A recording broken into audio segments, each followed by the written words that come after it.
You are live. Welcome to the Out There channel, live stream 294. I will do a few checks after the intro and be with you. We'll be with you after the intro. Just had a hot shower, felt good. Unfortunately, Sting gets in the lungs. Okay. Forgot to turn off the laptop speakers again. Probably got an echo.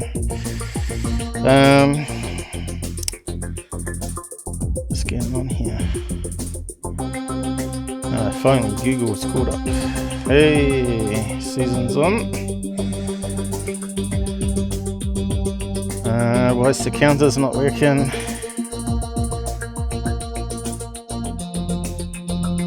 They've done something to the code again.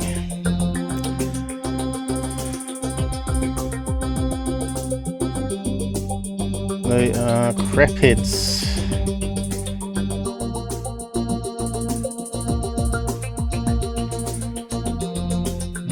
Hasn't he got refresh in the thing? F5, maybe do it. Yep.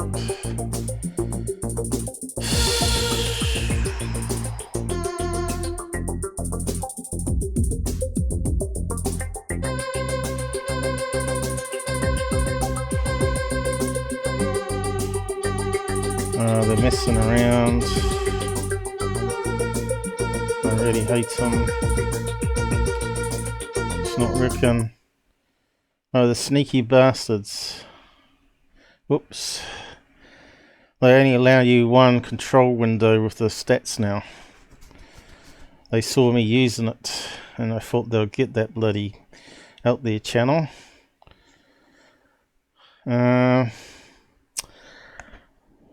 Another assholes. Let's see. What rat bags? I might just have to try something else. It's already gone back to the menu. But yeah, good to be back.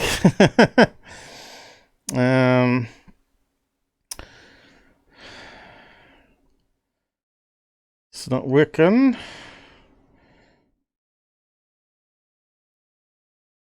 Also, I'm going to have to do some more experiments. Unlisted.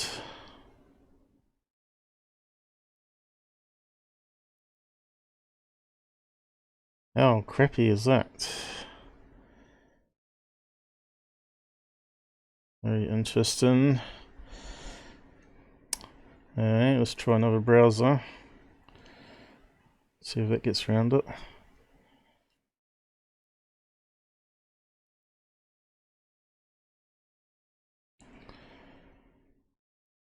Nope.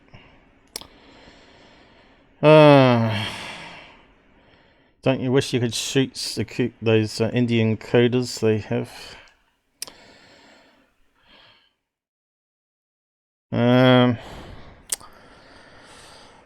What if I close down the control window? That means I can't watch what's going on. Let's see if it works now.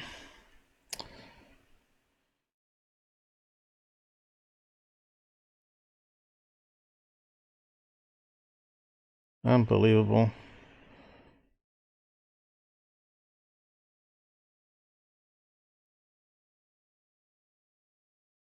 No. So I've done something to the code. Something I'm going to have to figure out another time. Also, I'm back to the old system again.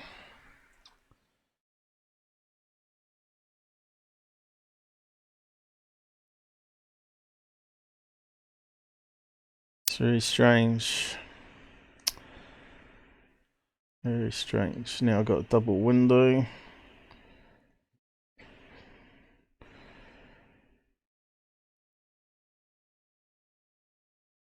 I tell you, stuff never stays static. with Google. And they keep fixing what's not broke, and they're thinking they're making it better, and they're not. Yeah, I don't think it's working.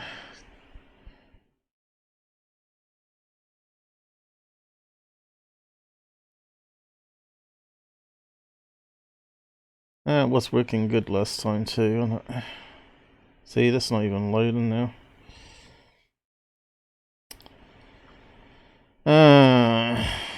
Yeah. Back to the backup.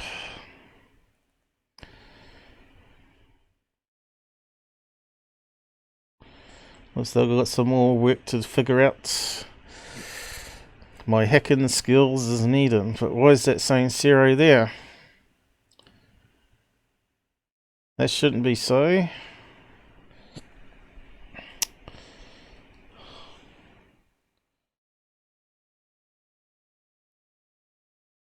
It should not be so, because it's using a different system API. They've knocked out the program, haven't they? They've knocked it out overnight. The API for people as well.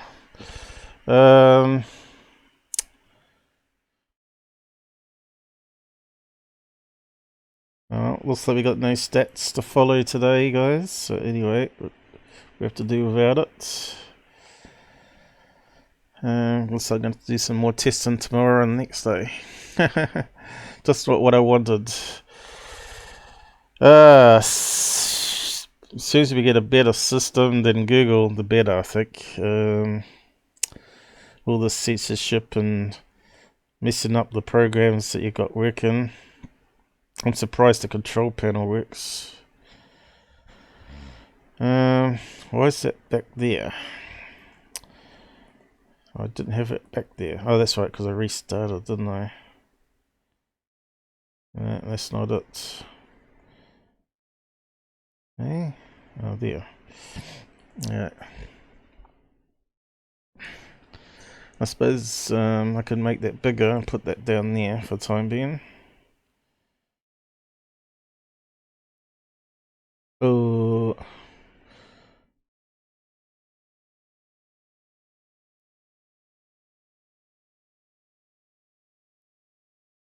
This is why we start early, because you never know what crap's coming my way. I feel like swearing. I need a punch bag with Microsoft face on it, as well as Google's face.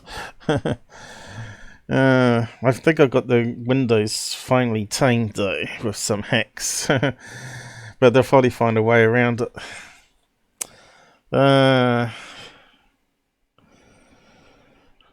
I like to see it on the main screen, because I don't have to keep turning otherwise.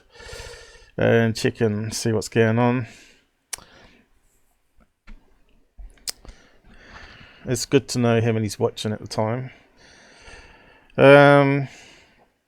Yeah, so Shelly's got a new laptop, but I don't see her on. So I guess she's managed to stuff it up again. We just found out that if you buy it from the shops now, they put it into this new update that came out in the end of 2018. I haven't noticed it because I got my laptop after, and gaming laptops have it turned off, obviously. It's called Windows S mode. It used to be called a separate OS called Windows S. So it was like just have the tablet interface. So S mode is meant to be secure mode, where you can only go into Microsoft's shop and download any of the apps there, but you can't install any of your own, customize it or anything. So S mode to me is stupid mode. Put it in stupid mode so people can't stuff up their own device. So anyone that buys a laptop would definitely not want stupid mode. First thing you need to do is undo it. It's free to undo it, but you can't go back into stupid mode. So who would want to go back into stupid mode in the first place anyway? So yeah, hopefully she gets this sorted out. What she needs to do is boot to it in normal Windows home mode, 64-bit, and go to the desktop with the Windows key, press D, selects desktop mode, which is normally what you used to get in old Windows, and find down in the taskbar the Microsoft Edge, because it will be with the latest version, which replaces the Microsoft Edge, the old version, which is useless. And from there, just download the full programs from the websites. Do not use Microsoft App Store to install anything. It's spyware, and they control everything. You don't want anything to do with the Microsoft apps. You want to use it like a normal Windows desktop. And first thing you always do is install Classic Shell. It gives you an option to make it look like Windows XP if you want to, or Windows 7, so you got the old menus back how you like it. And it always reboots then into desktop mode rather than going into tablet mode. And you then just install the programs that you want. Discord app for Windows, the proper app, not through the store, and go from there. A lot of people are not on Discord. You saw what? So I better type up my welcome message. I know I'm a bit peed off about my counters being screwed. Both my backup is down.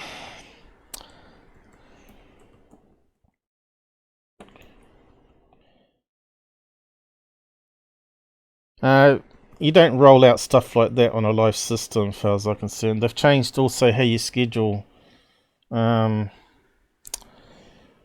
your lives, and I had to figure out how you get to the normal window to schedule it using previous lives, and it says, oh, do you want to schedule now? So I thought, well, let's click on that, see what it does, and it then went back into the old menu where you can reuse. It wasn't really obvious at all what they've done to move things around. It's really frustrating. So today I'm going to talk about my new paranormal event that happened. It may have happened over 2 days, I don't know it, but I'll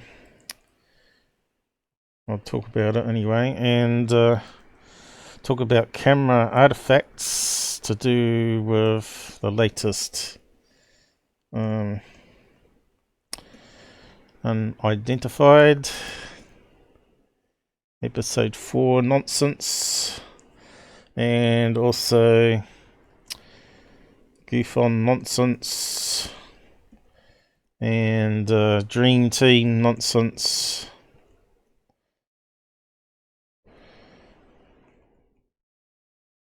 and UFO man nonsense MUFON case, which is quite an interesting one, but I'll explain what it is, and probably more. Let's see how we go. So you saw the explosion in over the Middle East. Yeah, it's pretty awesome explosion. Definitely looked like a type of gas explosion, didn't it? But what I heard is it possibly was stored rocket fuel. Why would you put that around buildings? Who knows? Probably to protect it from a military attack, probably. And why would they need rocket fuel? So yeah, I reckon it was probably some covert military action there. What do you guys think?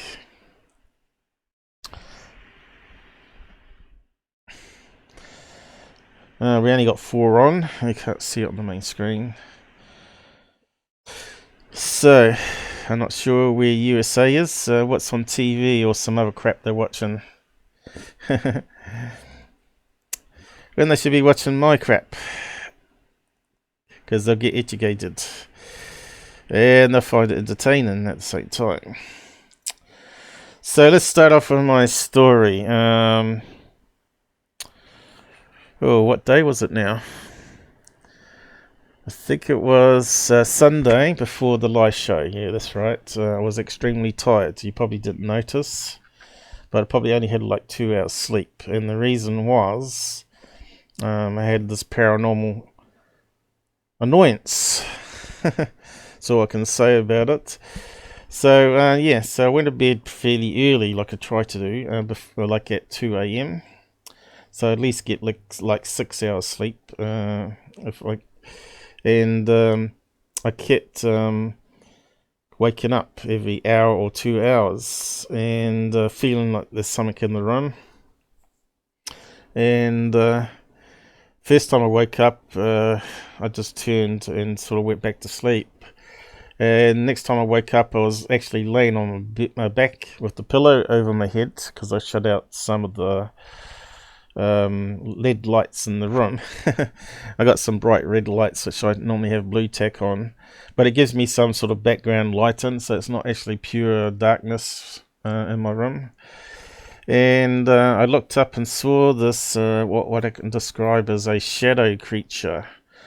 It was a really darker than dark mass, and it looked like it was like furry, fluffy, something like you'd see on Star Trek almost. And you think you're looking at that, and you think, shit, let's turn on the light so I can focus on it.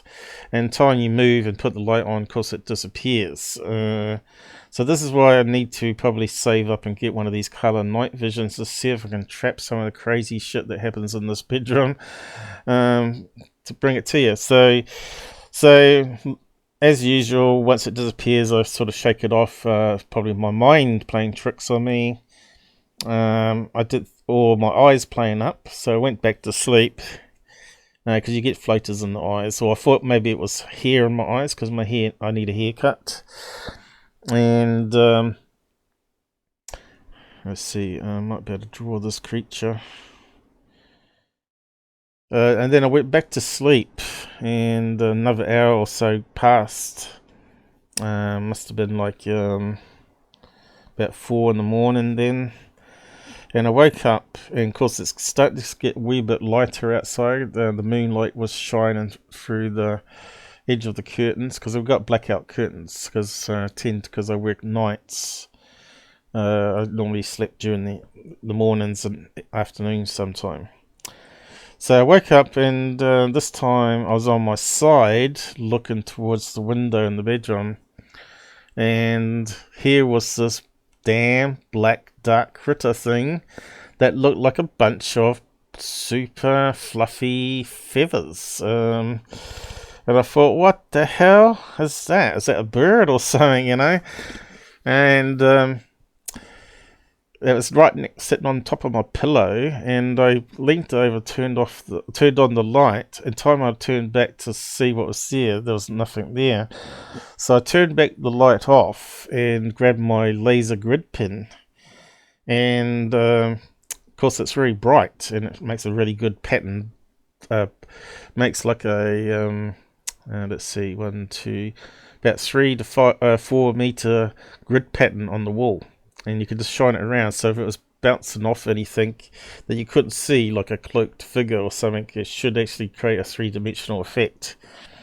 So I shined that all around the place. Didn't spot anything abnormal, and I went back to sleep again and didn't think much of it. So I'll try and draw a picture of what I saw and see if anyone else has had seen similar or had similar experiences. But it had me thinking, could this be a multi-dimensional creature that sort of slipped in, and somehow my bedrooms ended up being one of these portals where things come in and out?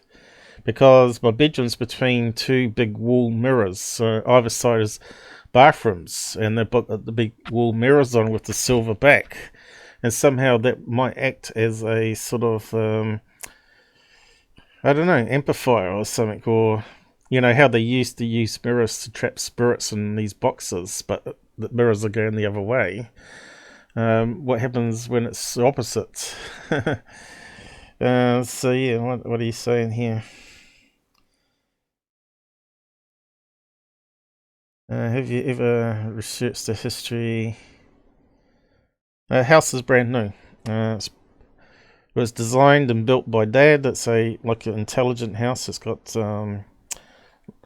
own patch system in the house, so you can patch rooms through the patch room, so you can pipe in telephones and internet connections to any of the rooms in the house. It's on old farmland. It's always ever been farmland. It's first time it's been built on. So yeah, there hasn't been any farmhouse here as far as I know. And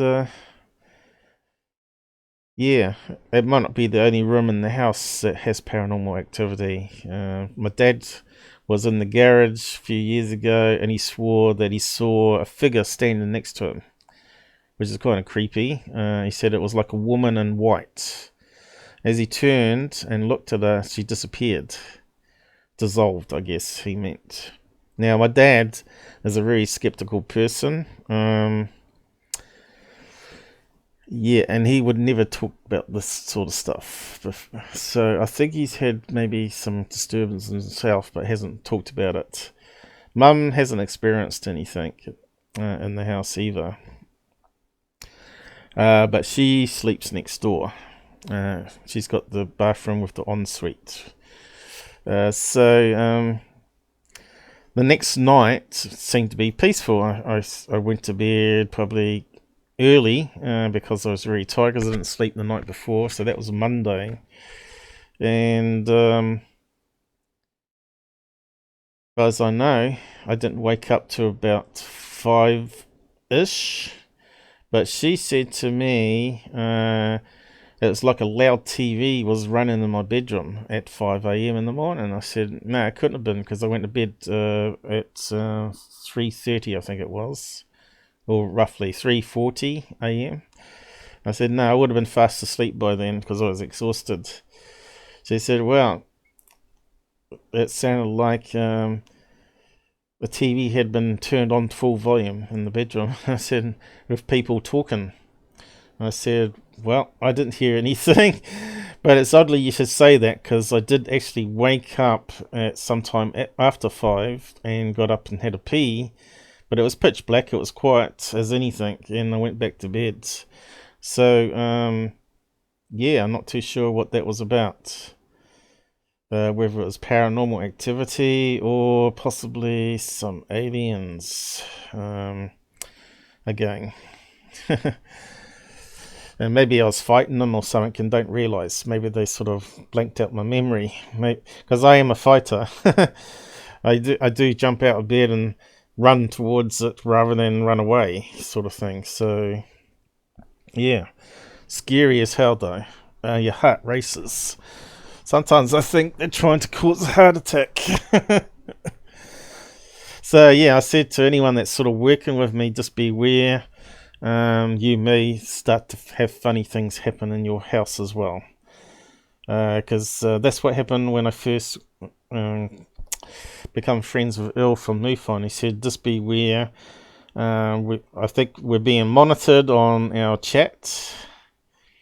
And they may take an interest in what you're doing with abductees or contactee type people. And you might get a visit. Or, for putting tracking ID in you and all that sort of business.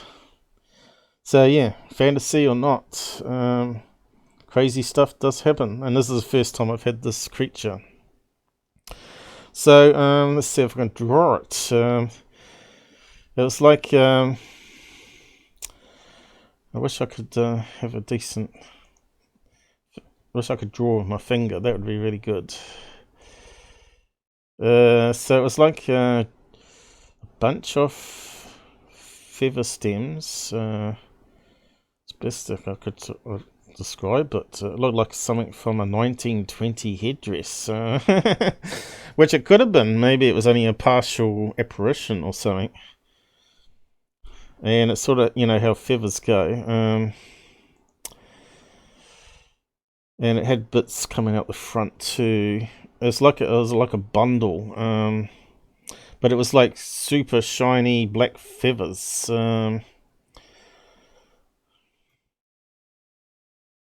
So how am I going to do that? Now why is that moved? If I can change a different tone of black. So yeah, you know how feathers go. You know, they got... It's really dense. It was really dense. Dense sort of feather. You know, had the bits of the feather going that way. That's shitting, is it? At first it kind of looked like a fuzzy black thing, but on the first one with the droopy bits hanging down on the wall, it was like a feathery spider thing hanging above your head. And I thought, nah, it's not Australia, so it can't be one of these stupid huntsman spiders that you get. They're like the size of a dinner plate, and that would have been about that size. But all these were feathers, really dense, really fluffy. You couldn't see any gaps in between. It was really, really strange. And it had some coming down the front too, sort of going up and around in the front. I don't know if we can even find something similar online. Let's have a look. So I like to tell the stories because you start to forget details years later. And feather headdress. So let's see what we can find. I don't know if it could have been a person's head with a headdress. But if it is, it's something I don't want to see. Let's go along to... No, I don't think it was Indians. But yeah, it was kind of like dense feathers like that. But super black. I wonder if it was the Indians. We don't have Indians here though. Here we go. It's getting closer to it. So for the feathers were longer and droopy down. And they had some really long ones in the middle there. So that's what we're heading towards. Kind of crazy, eh? Why would you have that sitting on your pillow?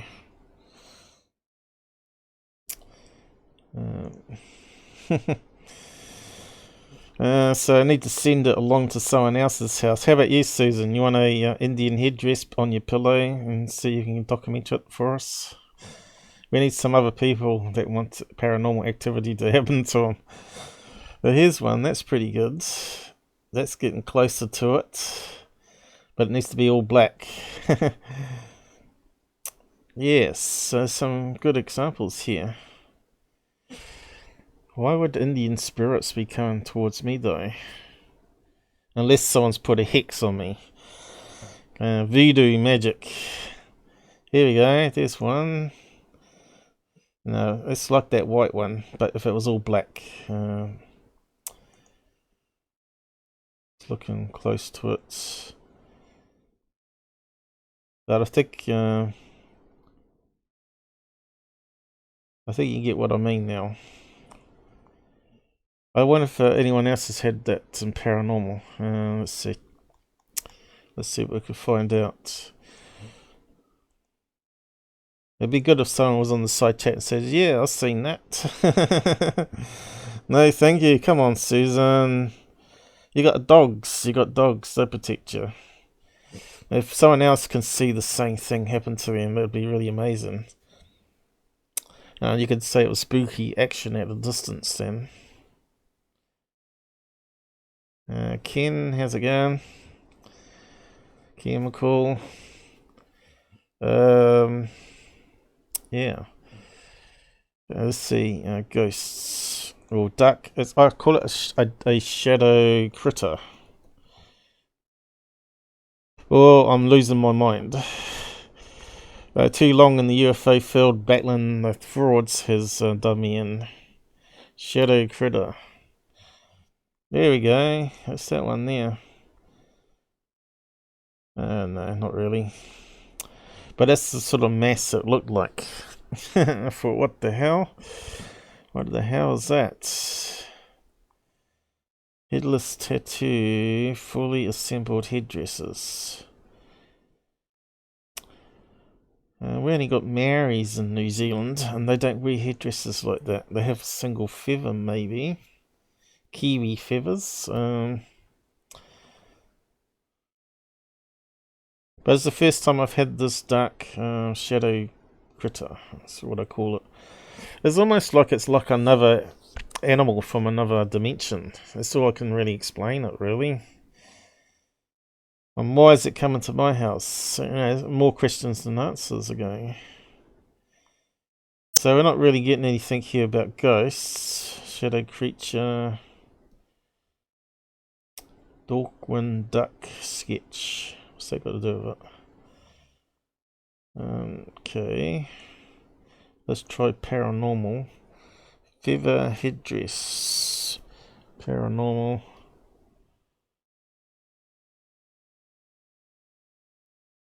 I tell you what, I do have some interesting stories, don't I? You couldn't make this shit up if you tried. You know, if I tried to fake that or make it up for a pure story, you'd know about it. I'm sure you'd know that I wasn't being genuine about it.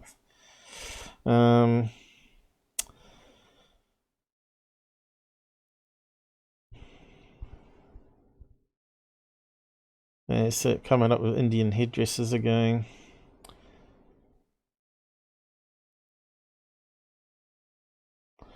Let's see. Feather headdress, Mari. Let's see if we got a dome in the head. Let's see, we've got some images there.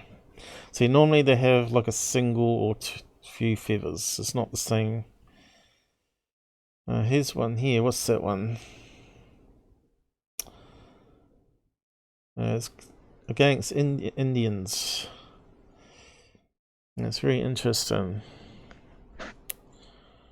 But not Maoris. Maoris have sort of like a different headdress like that.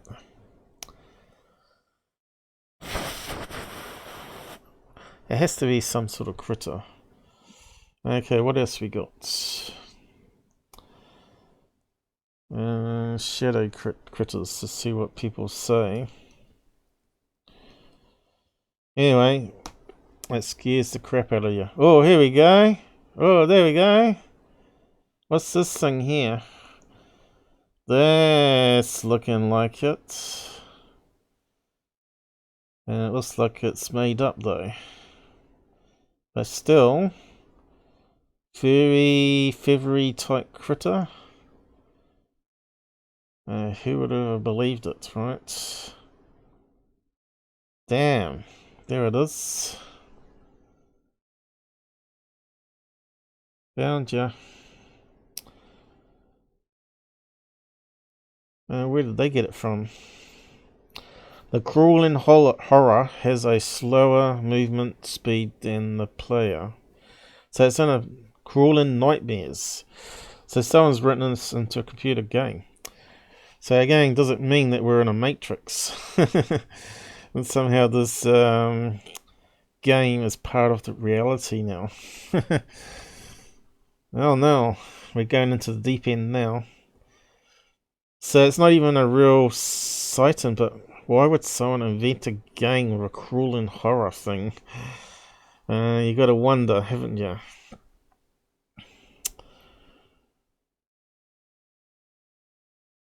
Yeah, I'll send it in the side link to you.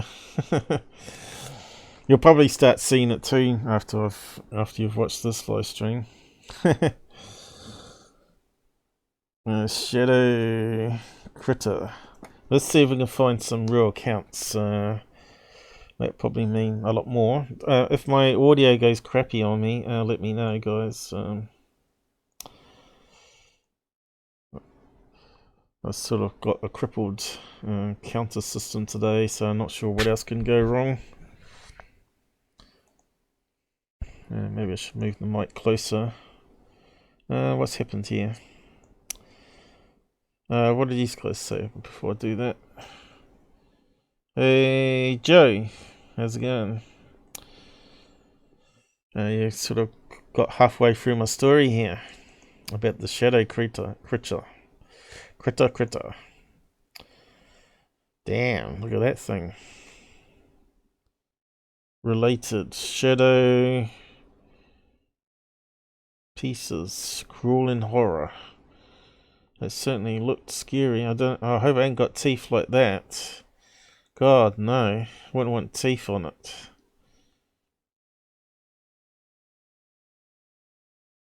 It does look kind of like that, though. Where the hell did they get that idea from? From Nightmare Dreams?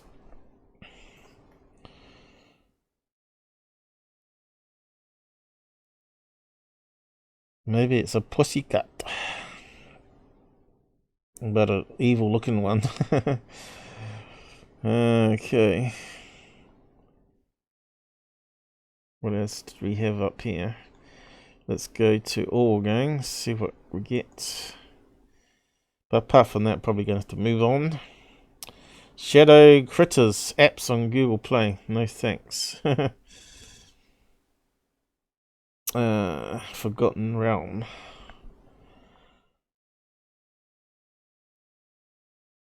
See, it can't be influenced me because I've never played the app or the game.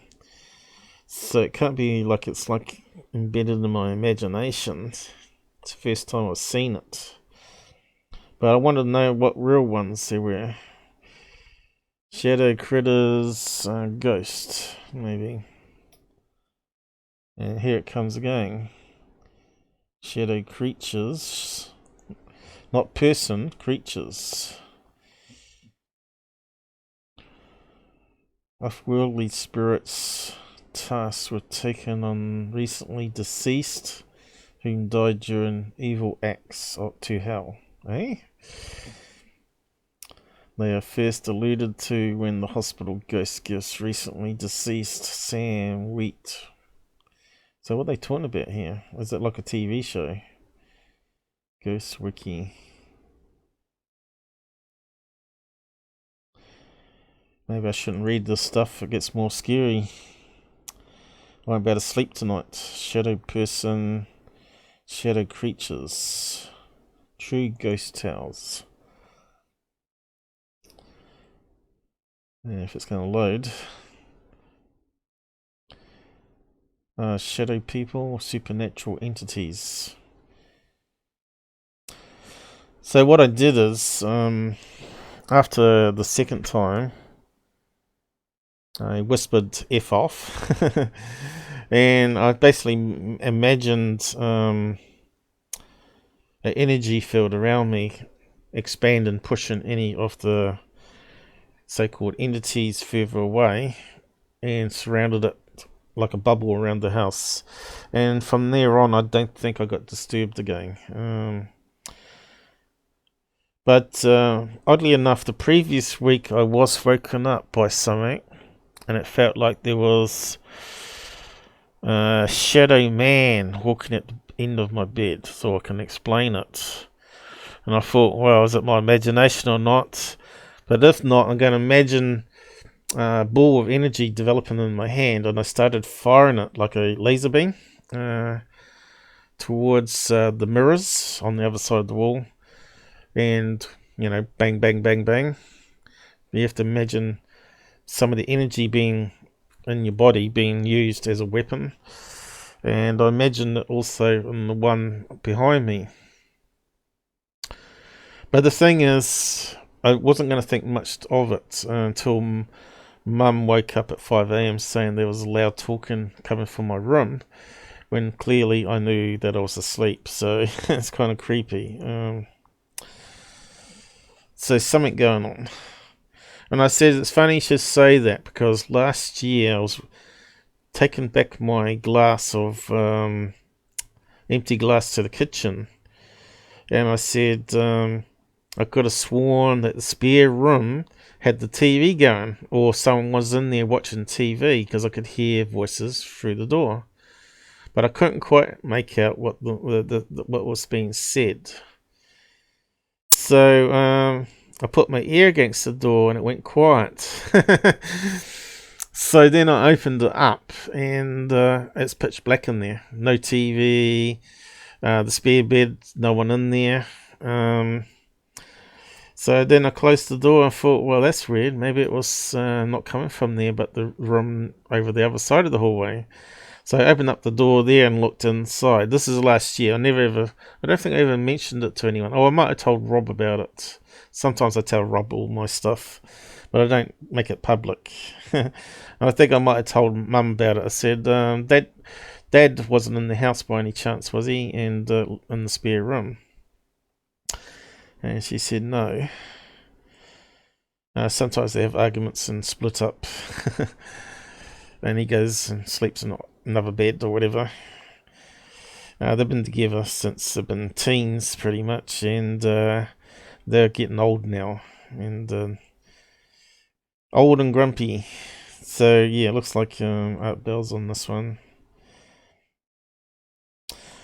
So yeah, Mum a couple of years ago had a heart attack. We thought we had lost her, but they managed to do surgery on her through endoscope and replumb up her arteries that were blocked, and saved her. And she's still got 20% heart damage. But yeah, we just don't know when you're going to die, do you? So let's move on, I guess, onto the UFO side of things. But I thought I'd tell this story because I like to document the strange stuff, even though it might make you sound crazy. So yeah, my feathers will look really sad there compared to what I was showing you. And if anyone else out there has had similar feathery type dark shadow creature annoying them, let me know out there in the comments or in the comments underneath the video. Ken, where's he going? Split, hope the show goes well. Take care, Susan. Okay. So we're just going to get on to some really good stuff. So the first up is Identified. And he put out this picture that I got on the thumbnail, but let's see, I've got a better one here that I enhanced it.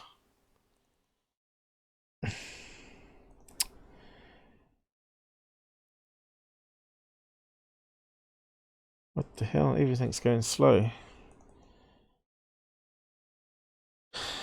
So we got 9 concurrent users at the moment. Yeah, and it's going slow as hell. I'm not sure why. So they put this image up from Pilot in Peru, I think it was, on episode 4. So spoiler alert, if you haven't seen it already. And they said it was a orb inside an orb, and straight away I knew that is a camera artifact of a bright light. So I'll explain what it means again. I've talked about it in the past, but I think I could have explained it a bit better still. So you get the black circle followed by a bright ring, followed by a darker circle, followed by a darker ring. You can see here they're trying to say this is a solid craft. When you can see it's going through atmospherics here, you can see how pitted it is in the video frame, and you can see it looks like almost whispery outline. So it's definitely going through atmospherics. So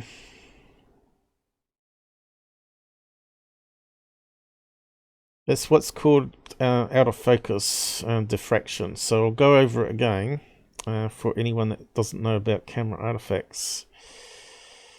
And if you want to have a look at the image, you can, but it's a bit dim. It needs to be enhanced on that one. I probably should add the other one on, but I'm not logged in on the enhanced version. What's the next bit? And of course Mick West picked it up too after I posted. I'm not sure if he saw my post or saw it separately. Season 2, episode 4. They show out of focus point of lights as if they are orbs. Either he's clueless or faking it. So he's got an image. I'm not sure if it's the same one for my picture or not. What was that one? Alright, so that was the one we talked about previously. That's the one that gave the contrail business, wasn't it? It was a far away thermal image of a passenger jet. I think that was the one. Chilean video. So, yep. I think he's got a link here. Here it is, here, where he talks about it, which we've covered in the past. Turned out to be not on the radar for short range, but they didn't check long range radar systems, and it definitely was on the radar system. So yeah, and it was coming down to land, I think. You'd have to check the link on it. So I'll give you Mick West's blurb there, but I'll go and explain about this orb business. But it's always good to get confirmations from other debunkers, although I'm a truther, and I don't class myself the same as Mick West at all. So yeah, the original video created on this was this one here, 194. It's not that long ago, 100 episodes. And if you click play at 34 minutes, I start talking about this diffraction and what is diffraction and all that. So move on to. But I think I could have done a better job of it. I talked about drawing it on a pad here somewhere, but I'll start afresh and do it again. My past attempt at explaining ring orbs.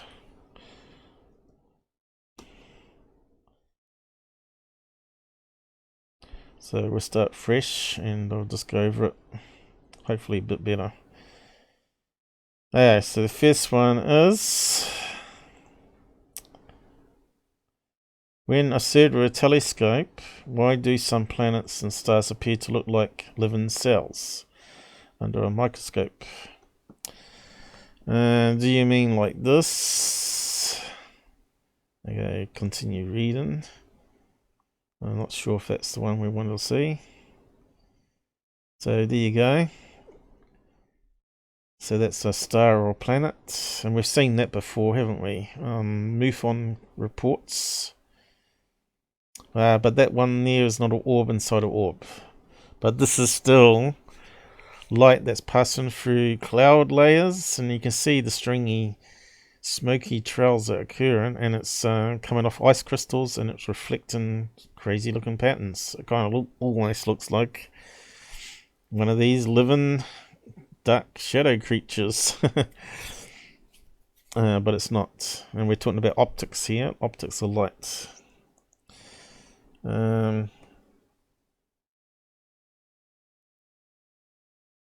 Oh, you're not watched any too. Oh well, I'm going to ruin it for you. I've seen a number of these beasties posted on YouTube, usually by someone who thinks his compact super zoom camera has revealed the secret nature of stars that NASA has kept hidden. Well, it's normally on UFO channels. Telescopes usually adaptive optics is just an artifact of the optics of light path. So let's see, that looks like an orb. So here we go, here's this chart coming up here. So to understand a camera, you have to understand all the aspects of a camera, what focus is, and why does the patterns happen. So what we've actually got two things happening. We've got atmospherics, and we also got camera artifacts itself, called caused by how the lens works and how interference patterns happen. As you know, light can be a particle and a wave at the same time, and it can actually cause interference patterns, which I'll cover in a minute. And you can see here when it's in focus, and you often see this on people that zooming in with optics, and it looks like a blobby mess, right? Still has some atmospherics there, but it's in focus. So we've got rid of most of the camera amplifications of the interference patterns. But here we go, we got one inside the focus.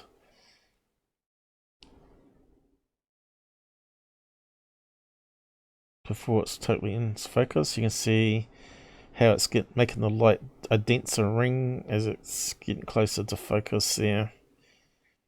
And that one is outside focus, and you can see it looks more like we were seeing on the episode 4 there. Obviously not such a bright light though.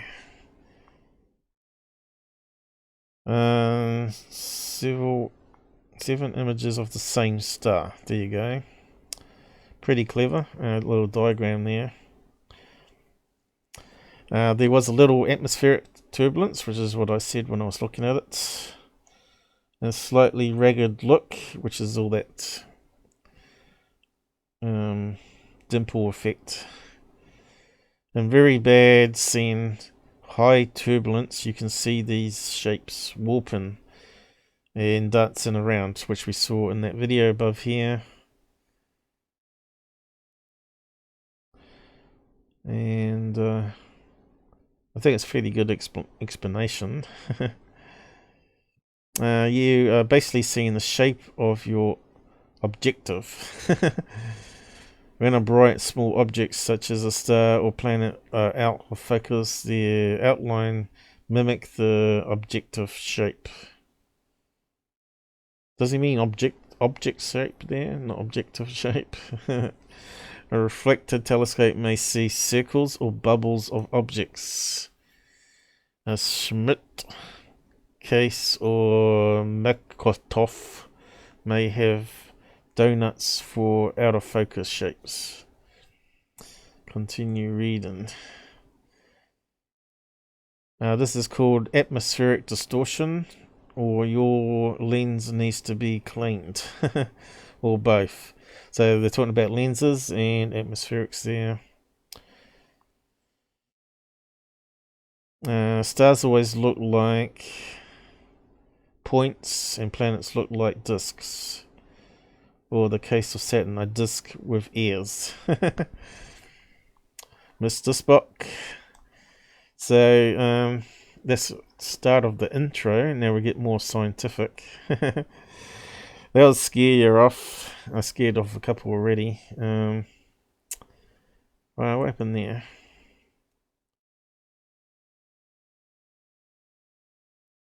Did I not copy it? I hope I did. Intro to Sky. Whoops. What have I got? No, looks like I didn't copy it.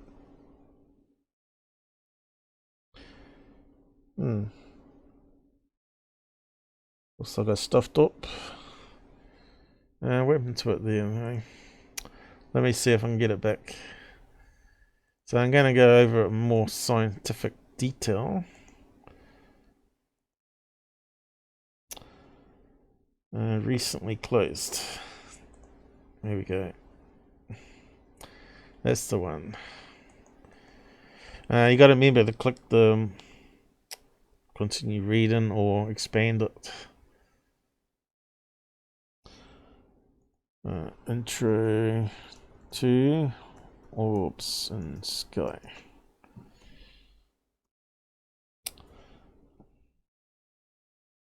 You always learn something with me, hopefully. What happened there?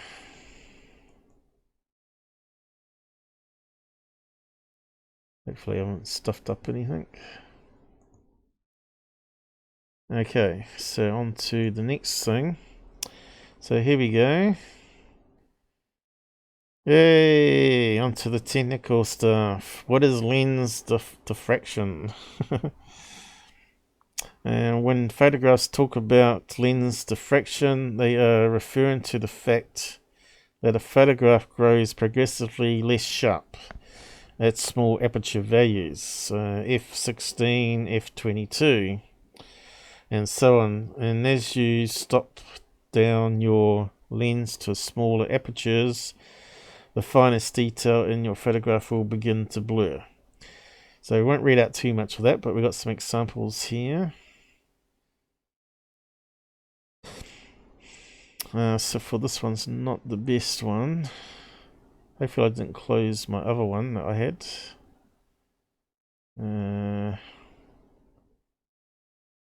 Probably did. Let me just see if I got the right one to talk about first.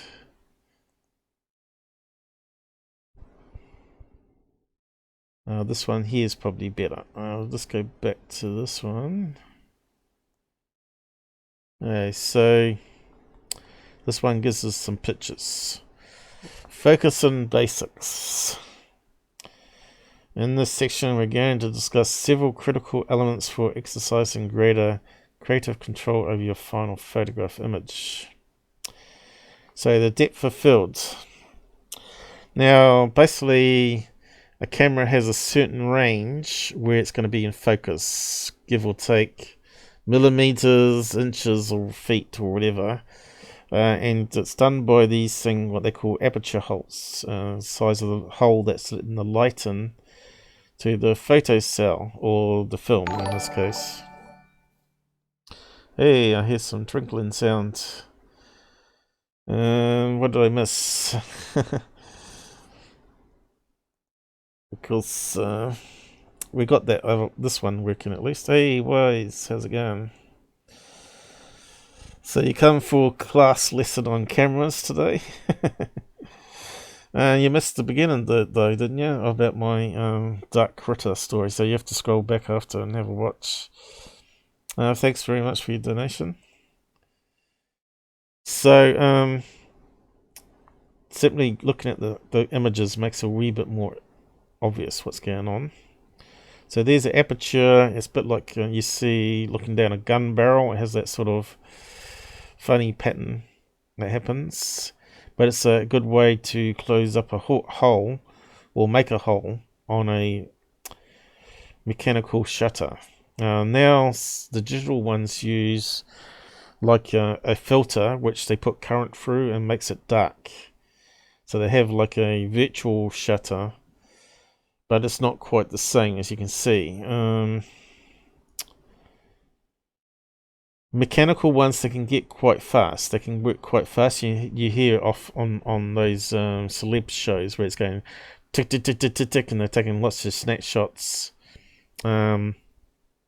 This thing's going in and out, in and out, in and out, shutting off the light. Up to I think the fastest one is about 8,000 times a second. So yeah, I can imagine it wearing out. I think the digital ones now have started replacing that with the electronic version, so it doesn't wear out. So here's an idea of how the big holes work for focus. So when you're letting more light in, it's called f over 2.8. Focus over 2.8, which means a big hole. And the bigger number means a smaller hole, f over 22. And you can see here by the picture, when it's a smaller hole, everything's in focus. The background to a point. So there's more in focus here, and it's slowly going out of focus as you're going further back. But here, when you've got a bigger hole, you can see here the stuff gets out of focus a lot more quicker. Starts to blend. You see, the background goes out of focus a lot quicker. Well, the subject's roughly the same, I guess. because it's closest to the camera. And to explain that, inside the camera of lenses, so here's all the different holes. So you can set this as a setting on your camera. Let's see, has it got the actual picture, or maybe it's the other one I've got. See, a particular article never explains it to full detail, is what I find. But that's a good one for what the hole size at the front is and the focus does. Now we need to go to this one here, which has got some examples there as well, how it sort of gets more blurry.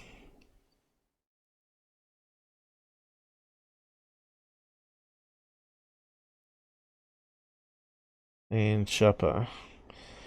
Oh yeah, so I think this one's got some pictures. Let me have a look if it's the right one. But you can see here we're starting to get these orbs that we saw in that program. So as the hole's getting smaller, f over 11, you can see the effect it has on the bright light on the sensor.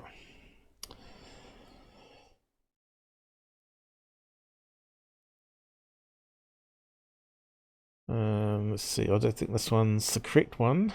It might be the next page. You can see how they're going right into detail on cameras. It's a big subject to understand your camera, depth of field and all that. Let's go on to the next article. Lens quality versus image sharpness. Is this the one I'm after? Yeah, it's got lots of chart, yeah. Apparition, distortion, and so on. All the different types of artifact you get. Spherical apparition, curvature of field, coma. Strange names I got here. So back to the diffraction. As I was talking about, you've heard of them doing science experiments with light and seeing that it's creating these interference patterns.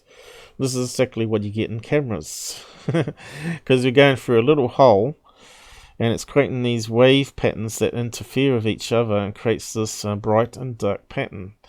But when you view it through the hole itself, it creates these circles, the circle pattern. So in the middle, it's obviously going to be the brightest, because it's going through all there. And on different angles, you start to see the dark lines appearing, which is a fairly good example there. You've probably, if you've done science at school, you've probably done this experiment. And they call it a airy disk, not a fairy disk. Airy disk, I love it. All these terminologies. So it goes into a bit more detail here. Diffraction limited aperture. When you photograph subjects containing lots of detail, assuming you use a lens with high resolution, a sensor with smaller photo sites will usually be better equipped to record that detail that one would with larger photo sites. So again, it's like scaling down, zooming in, and seeing pixel level. So what they're saying there, it depends on how many megapixels you got and all that sort of stuff, right? And the image quality is better. So that wasn't the one I was after, but again, there's a lot of information there. It's not so much the quality of the camera than it is the lens in the camera, the lens system in the camera that makes the best image, right? So you could have the most expensive camera and a crap lens on it, and it wouldn't be as good as a smartphone, right? So let me see if this is the one I'm after. Oh, here we go. This is the side view of inside a camera lens. Extended depth of focus optics, a guide for optometrics. This is newer devices are expanding your patents. Virtual landscapes, learn more about how they function. Depth and taxes aside, there are some fundamental truths of life. Lens evolution. Not only do sheer common. So look at the words here. This is just crazy. Let's see how it reads. Not only do presbyopes and myopes share common epidemiological trends, but overlaps also exist in the evolution of corrective options. Surgical and non-surgical innovations have progressed in tandem, albeit at different rates. LASIK refractive surgery arose first to treat myopia. Some are using it successfully to create a monovision effect. What the hell that means, right? So we got to try and keep it to laypersons here, because once you start getting these big words, it just loses its way. So here we go. It's showing us here how focus works through the lens. And you can see, because of the hole, limits how much light's getting to the outer rim of the lens, because you limit it to a hole. You can see here, they're trying to represent it here. So you can actually create a range of focal points where the subject's in focus, as we found. With the smaller hole, you get a what they call the depth of field. Single focal points, 2 focal points, and extended depth of focus. And it's showing you here, when you got a bigger hole, a smaller hole, that it expands that region here to make more in focus. It's using more of the lens, I guess, is it?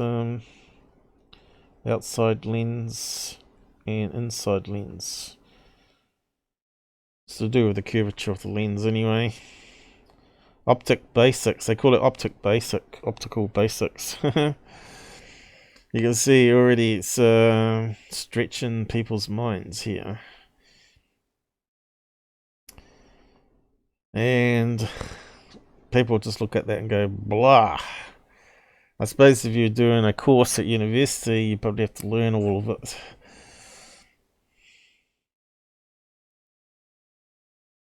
Was there anything else on that page?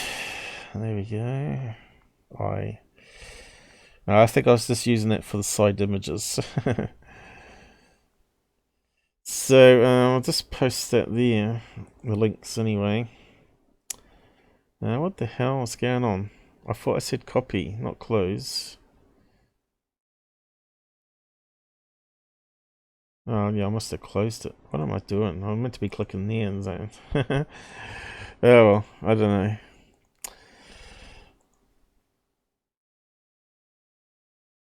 know. Atmospheric. No, that wasn't it. Where was the last one? The side view. Extended. Here it was. Yeah, I want to copy that.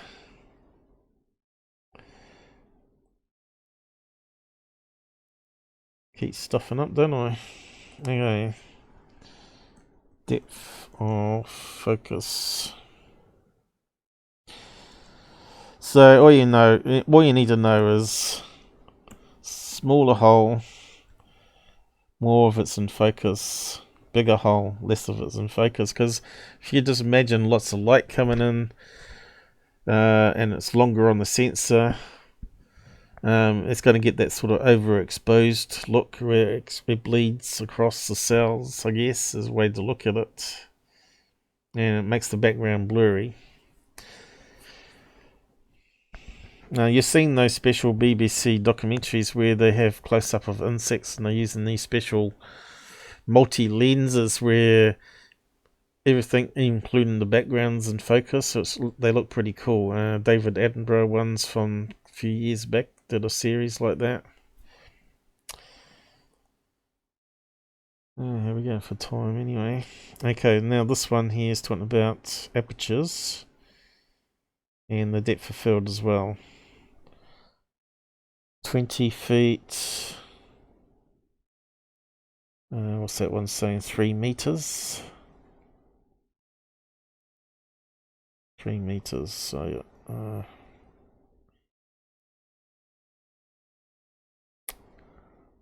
10 feet. 5 feet. And that's f over 16. So when you see a UFO video, right, and it looks all in focus, you know they're using what are these ones here, where it's all in focus, f over something number, a bigger number, than having it wide open like this. Where if you see that it's actually sharp, closer to the camera, and the background's all blurry, then you know it's got a bigger hole on the lens on the drone or whatever it is. So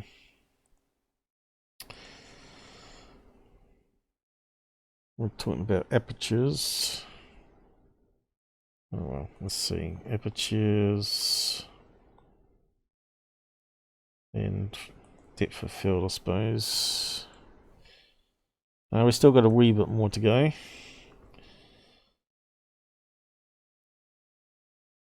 Now it's called DOF, depth of field. There you go.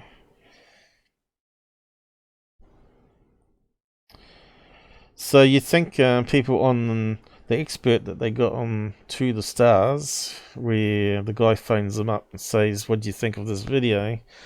We don't know all this sort of stuff. That's just basic camera knowledge. You just have to do the research, right? So here's showing a three-dimensional interference pattern, where the bulk of the light's in the middle, and then you got a dip where there's no less light, and then you got a smaller peak where there's a wee bit of light. That one's pretty good, and this one's got the interference pattern as well. Large opening and small opening.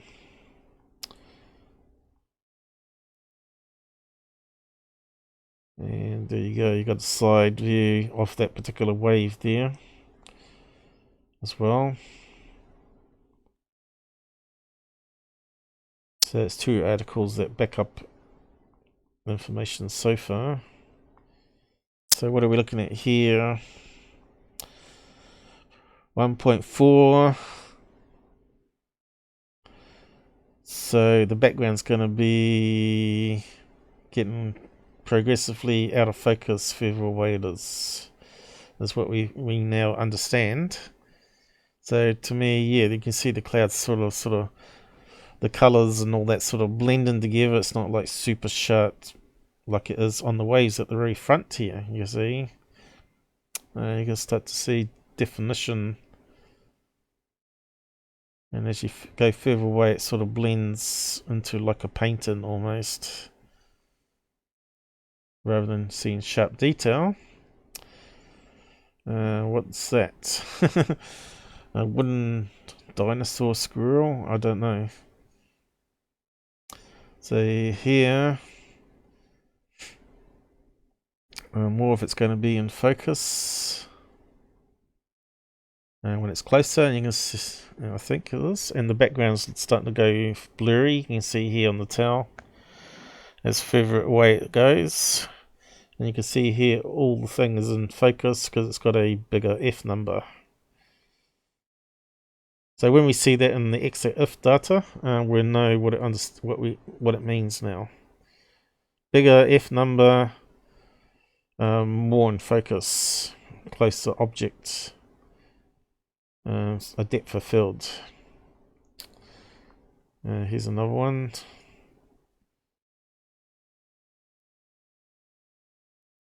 Yeah, we're starting to see the dots on whatever it is more in sharpness, but here you can see they're starting to blur out.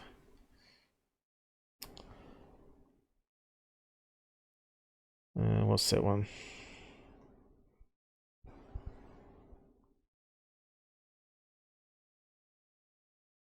What is it meant to be? Water, splash of water or something. Iceberg? I don't know what it is. A close-up of an ice thing, is it? Don't know what that is. What does it say? Beats me. Anyway, carry on down the page. F2.8. So it's definitely looking more blurry as it goes further away, and closer up it looks sharper detail.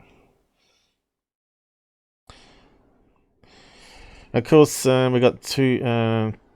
This is all two-dimensional cameras. 3D would have the similar problems, I guess.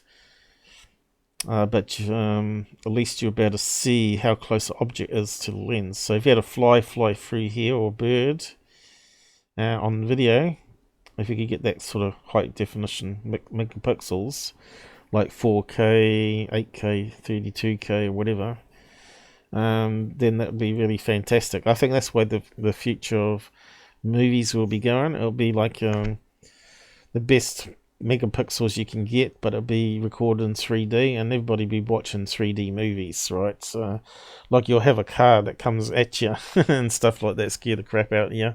It'll be like you're actually standing there on the street. So yeah, it'd be interesting to see where the movie industry is developing. Yeah, so just post that link too. Now, we still got 7 people watching, so people are interested in what I've got to say here. So we got what do we call this one?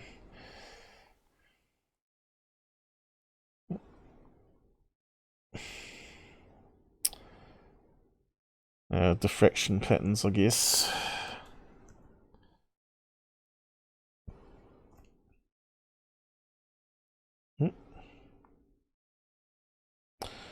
Christmas is coming. Diffraction. I've been hinting to the wife for a while that I want a P1000. Yeah, they're pretty good cameras.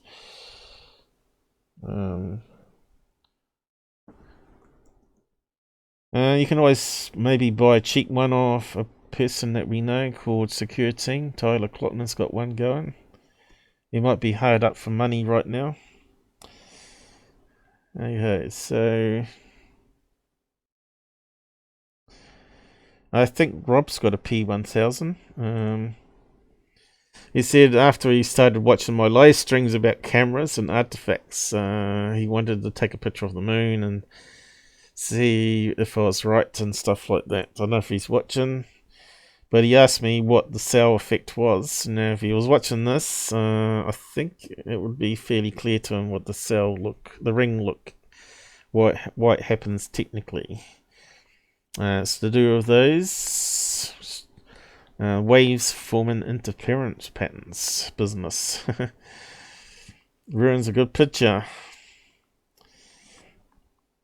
Did I post that one? What was that one? That's again about quality of the lens. All these together make it all complete, as far as I'm concerned. Yeah, close that down. So here we got some examples of atmospheric diffractions. And that's slightly different to lens ones, but it's still the same science principle.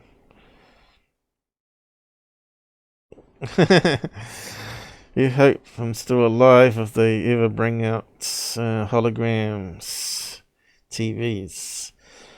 Well, I've done live streams with some of the latest hologram research because I was looking at holographic decoys, right? Related to the Nimitz case.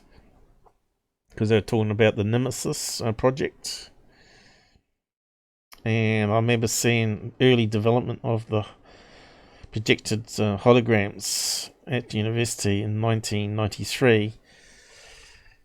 And yeah, I've heard that there were military doing similar back in the 1970s. So definitely where the modern public is like 20 years behind what the military are doing. But often they get the universities to research if they get stuck, and then it starts to get leaked out into industry. So here we go, we got the same sort of thing happen through atmospherics. So this is solar diffraction rings, as they call it, in this picture here. What have we got here? Sunrise emanation. And you can see how it's going through the atmosphere, and you're getting those various artifacts happening. Getting the ring effect around the sun going through the atmosphere. And you also get those spiky bits that pop out. And that's because of the aperture. So when it gets to here, it's to do with the light and the aperture, and you can normally count how many of those spikes there are, and you know how many blades are on the aperture. 1, 2, 3, 4. Is that like a number 8 of them or 10 of them on that particular one there? 1, 2, 3, 4. Could be between 8 and 10. So that's where that lens closes, and it has little gaps around the outside. It's not perfect, right?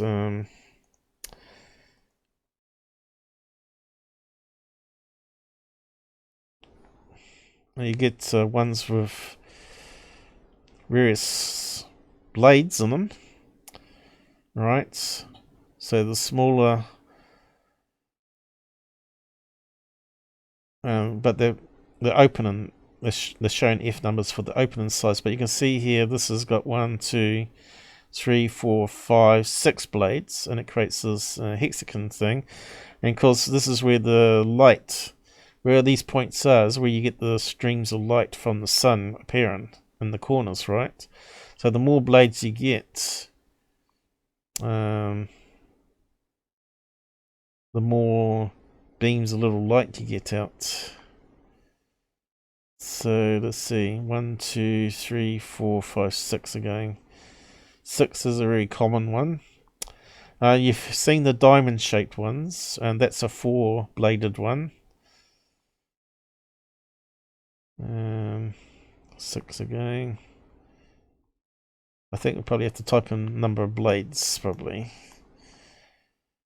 10 blades, so here we go. There you go, you got 5 blades, pentagon, 6 blades, and then 7 blades. And they create these, see where the angles are? That's where the sunlight beams occur, right? Start to make sense now, doesn't it?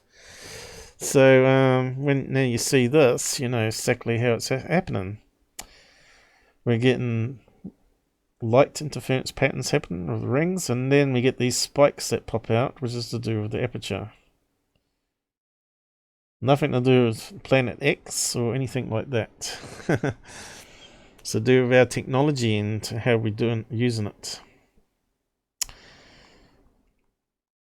So hopefully that's nice and clear now. And now we got airy discs, which is to do with it going inside the lens and focus points and creating interference patterns via the lens system.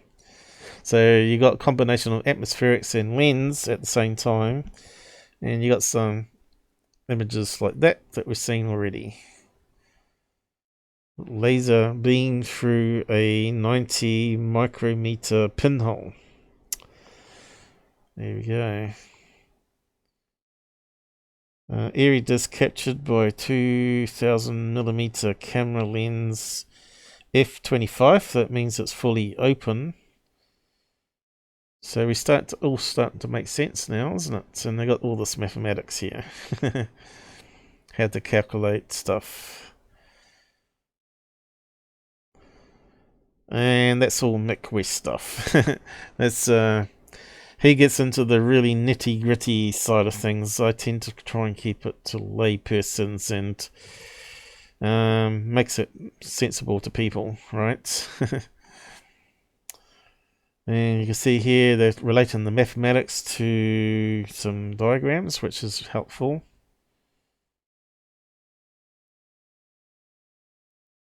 But whatever it all means, we'll leave it to the big niche products of these scientists that are working in optics, where they want to make better microscopes or study the stars better. This is the sort of stuff they do. So yeah, not everybody's a complete idiot out there, right?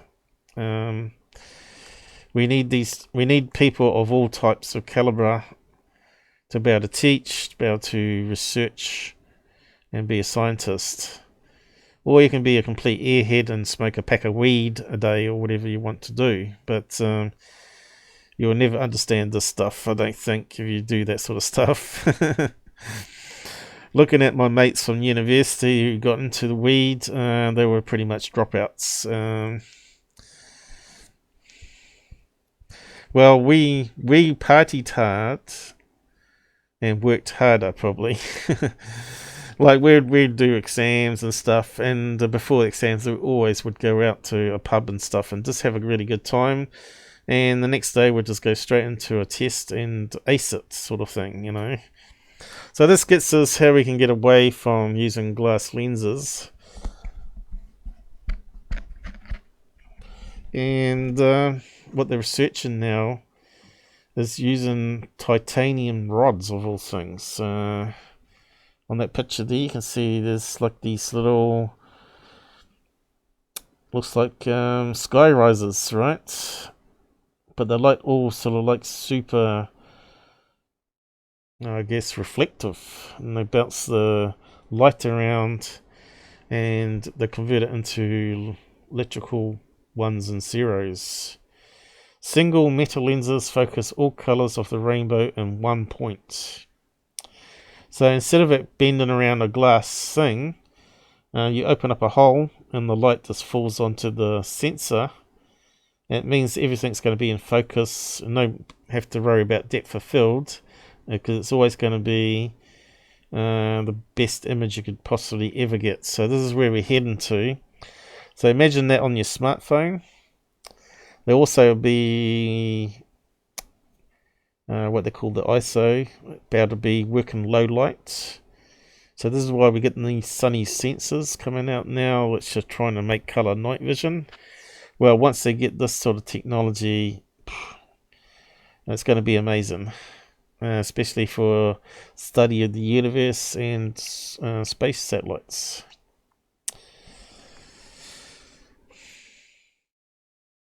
And of course it goes a bit on the article there about it.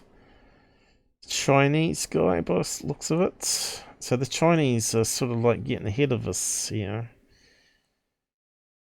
Whether he's working for the Americans, I don't know. Let's see. Harvard Office of Technology. So it must be a Chinese guy working for America. Meta lenses. Advantage over traditional lenses. Federico. So that sounds Italian, isn't it? Or Spanish. Robert L. Wallace, Professor of Applied Physics, Electrical Engineering, and Senior Author of the research. Meta lenses are thin, easy to fabricate, and cost-effective. This breakthrough extends those advantages across the whole wide visible range of light. So it makes me wonder, if they're working on this now, what did the military working on 20 years ago? So I'll just post that on, but I got another better article here. I think, on it, and I'll just post that next. So this is on single meta lenses. I don't think they've perfected it yet, but like all things, it will take time and probably advances in technology to be able to make smaller and smaller things better. Yeah, lots of side chat going on. Yeah, if you want to talk to me, make sure you do out there channel. I know you want to use my name because it's shorter, but if you do out there, it highlights it orange. You have some friends that live in Spain where cannabis is legal in your home, and they're certainly not dropouts. Okay. I'm talking about ones that want to smoke it constantly, not occasionally. To chill out. But there's new research coming through now. Weed affects people differently. I've covered it in the past, some past lectures, where it actually creates holes in the brain and you get memory loss. Now, you can ignore the research if you want to and keep on doing it. It's up to you. But you'll end up with Alzheimer's disease earlier in life. It also occurs with heavy drinkers, damaging brain cells. But there is some research on people seeing hallucinations with weed as well, if you use quite a lot of it daily, and also can hear voices in the head. And also depends on your genetic makeup. There's a lot of research on this, it all backs it up. And because now it's legal, they're able to do more research, more people are able to come forward and tell the problems they're having with it or other illnesses, and they can now start to do better research and get better data on it. So we'll just have to wait to see what the future brings. Now it's going to go all legal everywhere. But to me, I prefer no weed. I don't like smoking. It's killed a lot of my family, smoking, cancer, lung cancer, heart attacks, and they can have it. So what's the next one we're going to do? I don't mind if they use it for painkiller and medical use, especially if it's non-smoked versions. But yeah, drugs are not for me. And certainly smoking. If you smoke, give it up. So here's some better pictures that they've got scanned in. Ultra-thin meta lenses enables full color imaging. And again, I think these are electron microscopes. Look at it. You wonder how can that create a image, but obviously it's going to still have missing data, right? Unless you get down to atom level. We're still looking at molecules here. So you're still going to get like pixels, you know. It's still going to be a limitation. A lot of different colors, travels at different speeds and different materials and structures. This is why we see white light split into contrast colors after refracting through a prism. Okay, so we know all that. That's just basic science. So you get a rainbow effect going through a prism.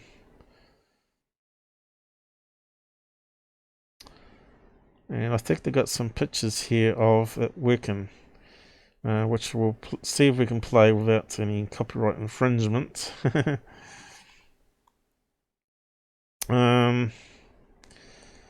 It's not terribly great, but you can see where they're heading to. So this lens has a totally flat. I'm not sure where it's going to. YouTube. It's only 2 minutes long. It should be alright, I hope. Form factor and thickness is only on the order of 1 micron. And that's 50 times thinner than the human hair. It's sitting on a flat substrate. It itself doesn't have much thickness.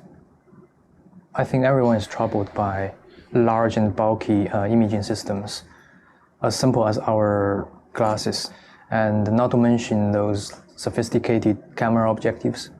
like a cannon, and we want to minimize the volume, reduce the weight by using nanostructures instead of a bulky material. But the physics... So I'm not sure what the rings are. I think that's probably because they've got to allow some of the circuitry to access each of the banks.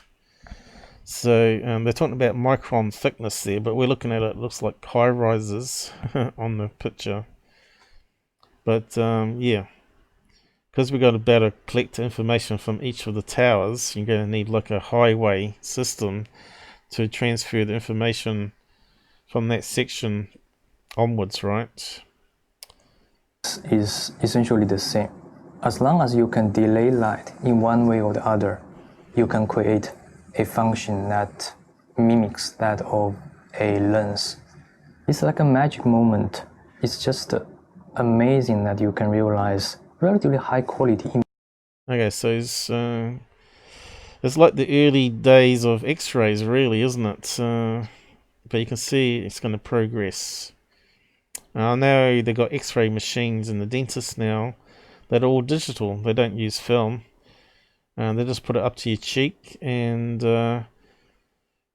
has something else the other side, I think, and it creates on a wafer, electronic wafer, and creates the image instantly rather than having to wait for it to be developed now. Imaging and video recording, you can barely feel the presence of the lens there in front of the camera. The conventional method to make lens, it involves grinding and polishing, which is a fairly complex process. You have to do it one by one. Our approach of manufacturing... So that's making an image without glass, which is quite amazing. It's just going on a surface of a silicon chip of all this stuff. The flat lens is very different. It's based on nanostructures, and the nanostructures are made by a technique similar to what people used for manufacturing computer chips. It's a highly parallel process. You can make many such flat lenses at the same time. There's a huge market for such type of lens in smartphones, driverless cars, drones, or medical imaging systems. It can literally replace all conventional lenses. The function is exactly the same. And what we can do more, by combining the lens itself with software, we could reach a performance that is not available even in conventional imaging system. I was having a kind of artist training when I was a teenager. I can be easily triggered by beautiful things. I think it's a natural marriage of technology and beauty. And once we know we can... So you can see it's all in focus here, and he's actually a couple of feet away from the lens itself, right? You can see how they're getting color through these non-glass sensors. So you're not going to get any artifacts. Make such a nanostructure, I naturally think beyond beauty, it must have some technological implication. So here's the outer ridge here. It's going through a hole. So they're getting less light in on the edge here, by the looks of it. But you can see it's still early days, right? But it's still amazing that it's not actually using normal photocells. So yeah, we'll just have to see where it develops to. Now you can go and watch the full video there. So I think it was at the end anyway. Meta lenses, or meta lens.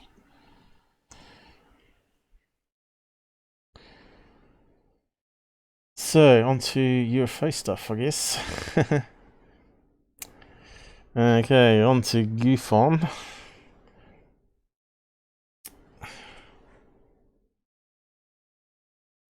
Sensor fault pitching either. What are we talking about here? Keep breaking down. That's why they have to keep having operation to correct the parts. What keeps breaking down? At the hospital.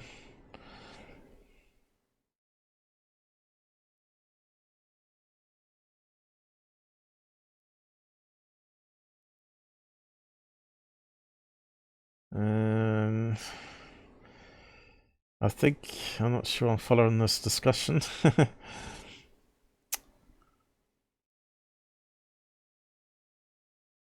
Talking about subliminal programming now. Are we on the side chat? That's another day, another subject, another day. I did a episode on mind control and it's been censored 3 times now. They've taken it off air on my channel 3 times and I had to re-edit it 3 times to be able to get it back on again. And it's not even really good quality because it was using Hangouts on the air, I think. I have to redo it, but it probably gets censored again. But anyway, yeah, on to MUFON and then some things about third phase and then on to UFO videos. So this is the kind of bullshit. This really annoys the hell out of me. And he gets a downvote for it. Okay, let's go.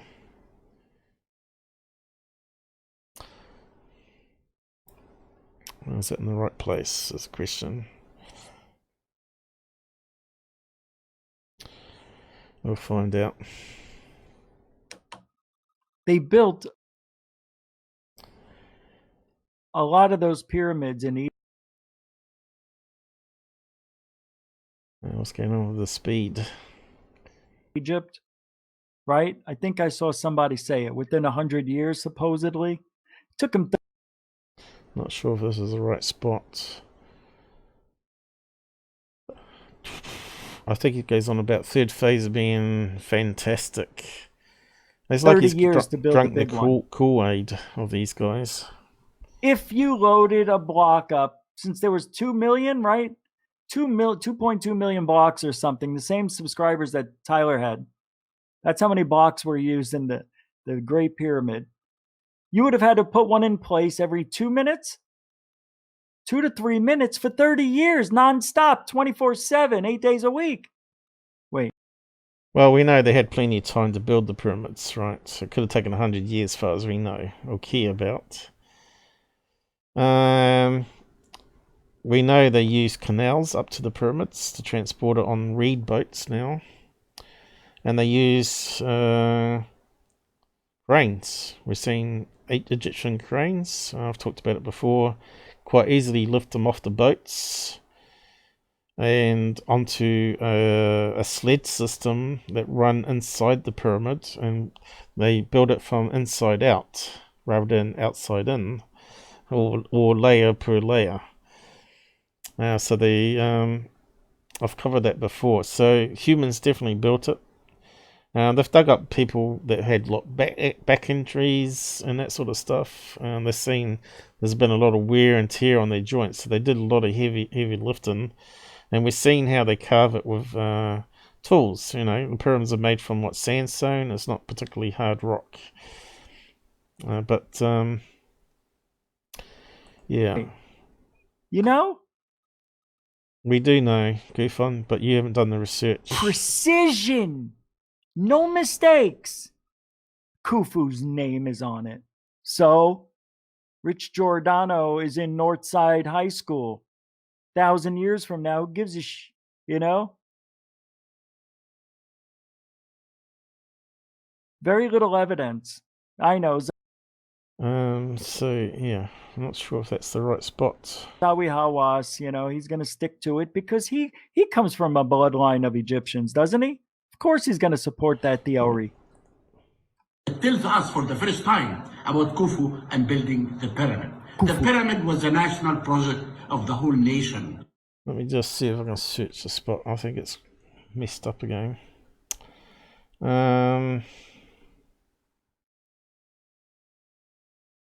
I just want to see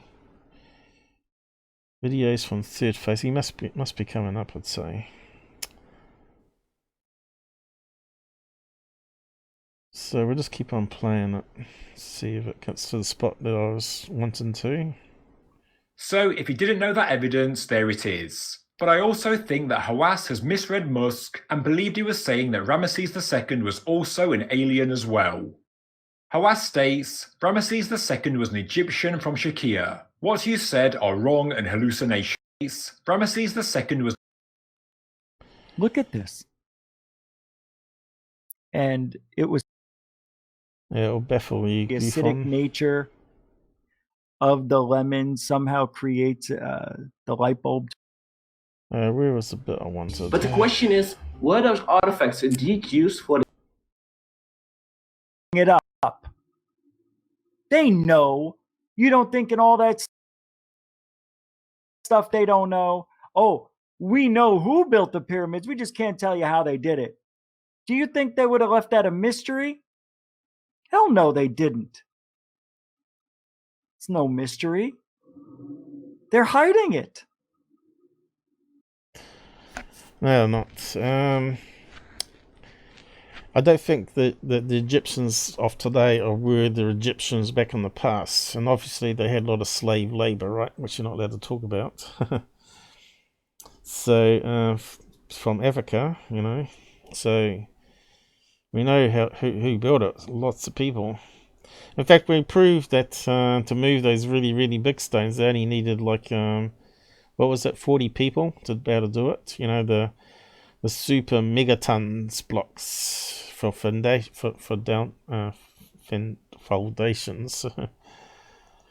Yeah, I must have missed a bit. I just like to drop little gems. All right. But no, it's just like...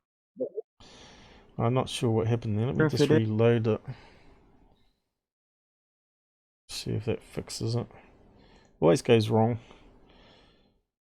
I had it queued up where I wanted it.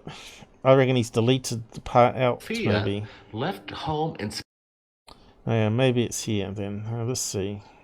spotted 3 lights hovering up in the dark skies above her town. She didn't know what it was. That's really there. She's with her cousin and they both spotted the lights. That's there. This is the underbelly. This is something sticking off the craft. I don't know. Holy crap. He says it's something sticking off the craft and then he adds, I don't know. Well, you put it through an editor and you brighten it and you can see whether there's a structure there or not. You can't just point your cursor at it and just say, yeah, I think there's something there. To me, it looks like there's nothing there. It could easily be a reflection of a window.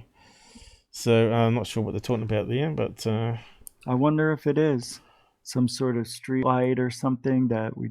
Is this a pole right here? That's going down? No. They're wondering what it was. She filmed them on... See, this is like an overpass, and then there's just nothing here. Apparently. We don't know for sure. But there's nothing there. Anyway, it's weird. So I guess this is on the Dream Team, so we should go there next, shouldn't we? That's what makes it so amazing. I think there was one more they had. Oh, yeah, that sound in space or something they captured. This was pretty cool. I don't know. I don't remember. So apparently we have new news coming in from scientists, and they say they have traced mysterious So radio we've got signals. to go to find that, but I was trying to find the bit where he's plugging third phase of the moon. Absolutely ridiculous. I think he's probably cut it out. They want to take it to the International Space Station for study. Something changed. So weird. It feeds on radiation. So they think it might help astronauts and in space. So that's it. They found it. Done. Let's go. So Let's go. where's the bit I wanted? Let's go to the moon, baby. Where's the bit I wanted? Let's go. All right, one more. We don't want to listen to this too This long. is interesting. Now there's some thought. Could ET have bugged a space rock to listen in on Earthlings? That is the dumbest thing I've ever heard. Best. Let's see. That's so stupid.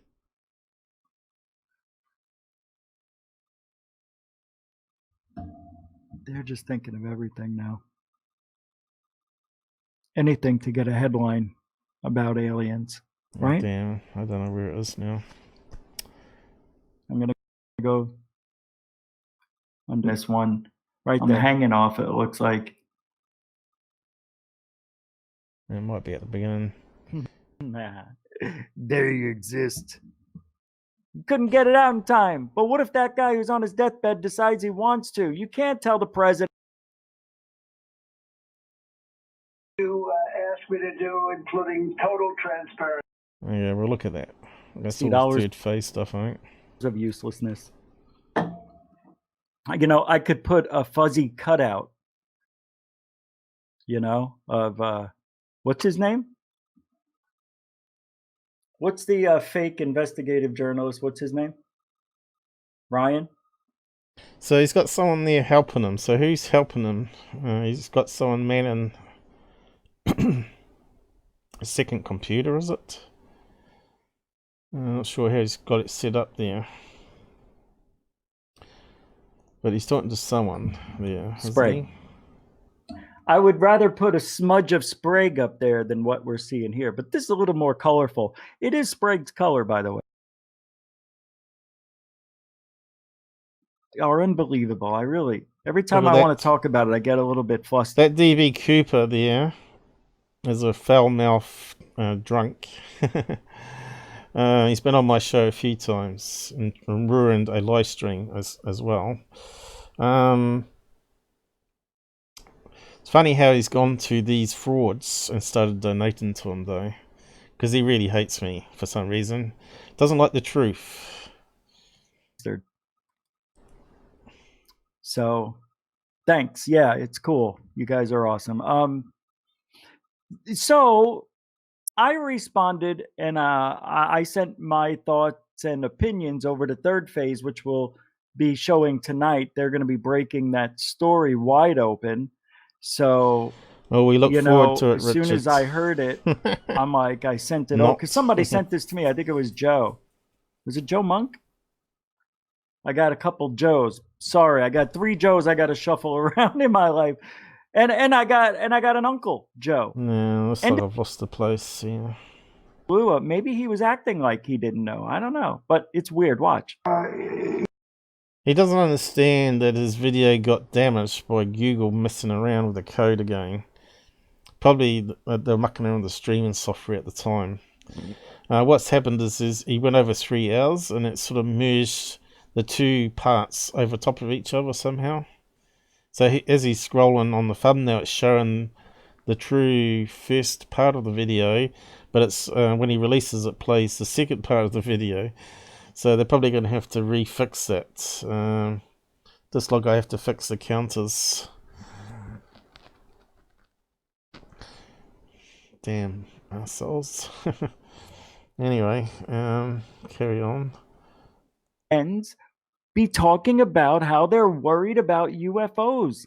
Let's see what else he says. So if I could just ask you, are we going to commit, are you going to... But, you know, when you talk to people and you have someone else's point of view and they explain it a different way,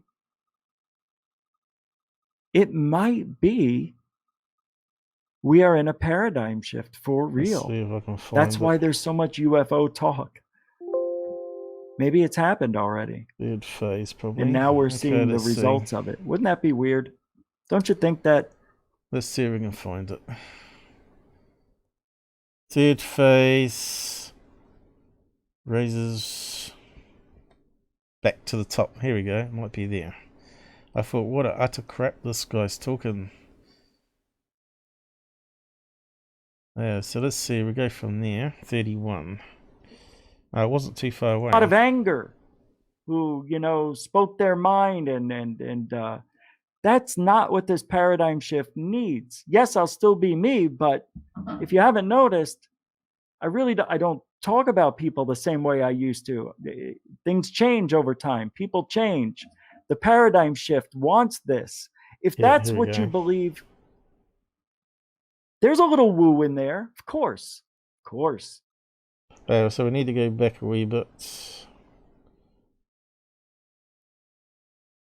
Paradigm shift he's talking about in ufology. Utter crap. Okay, this talking about Tyler. Whereabouts does it start though?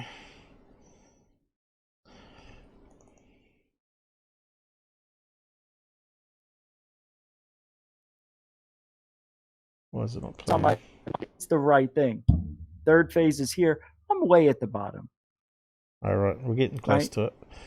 Almost found where it should have been. I think he must have edited it so it changed the position or something. Is the side chat still working? Because normally that disappears when you edit it. Our side chat's gone, you see. He's edited it. So that's what happened. He deleted out something, didn't he? 750,000, whatever it was. You got Third Phase of Moon, who's been here before, Tyler. Yeah, let's just scroll back a bit still. And I just want you to listen to the Scott buffoon. So it was up and to I'm this not point. just... But, you know, when you talk to people and you have someone else's point of view and they explain it a different way, it might be we are in a paradigm shift for real. That's why there's so much UFO talk. Maybe it's happened already. And now we're seeing the results of it. Wouldn't that be weird? Don't you think that it's possible? You know, like something happened that altered our path. Whether it was intentional or not, it's a shift. Is it because people want to know the truth more? Does it take a certain amount? Does it take a certain percentage of people on this planet to create a shift like that? Does it take 20 million people to want to know something? So remember when 9/11 happened? For those of you who were around, didn't it feel like everything changed for the next year? Of course, it was People war. were very friendly. Seriously, I'm not even joking. It was the weirdest of weird. Everybody talked about it. As soon as we noticed it, it progressed back to where it was. But as that shift happened and people died and we saw something we never thought could happen and the world saw this and everybody watched it on TV at the same time. People were glued. Their whole mind. It was like 2 billion people were watching this. Get to the point. Can that cause a paradigm shift? A thought of a one consciousness that you actually changed the whole world overnight? So you mean like Tucker Carlson coming on saying off-world vehicles the government has? Of course it's going to change the paradigm. So with this constant barrage of UFO talk and UFO videos and things on YouTube and things over here and things in New York Times now reaching more voices and...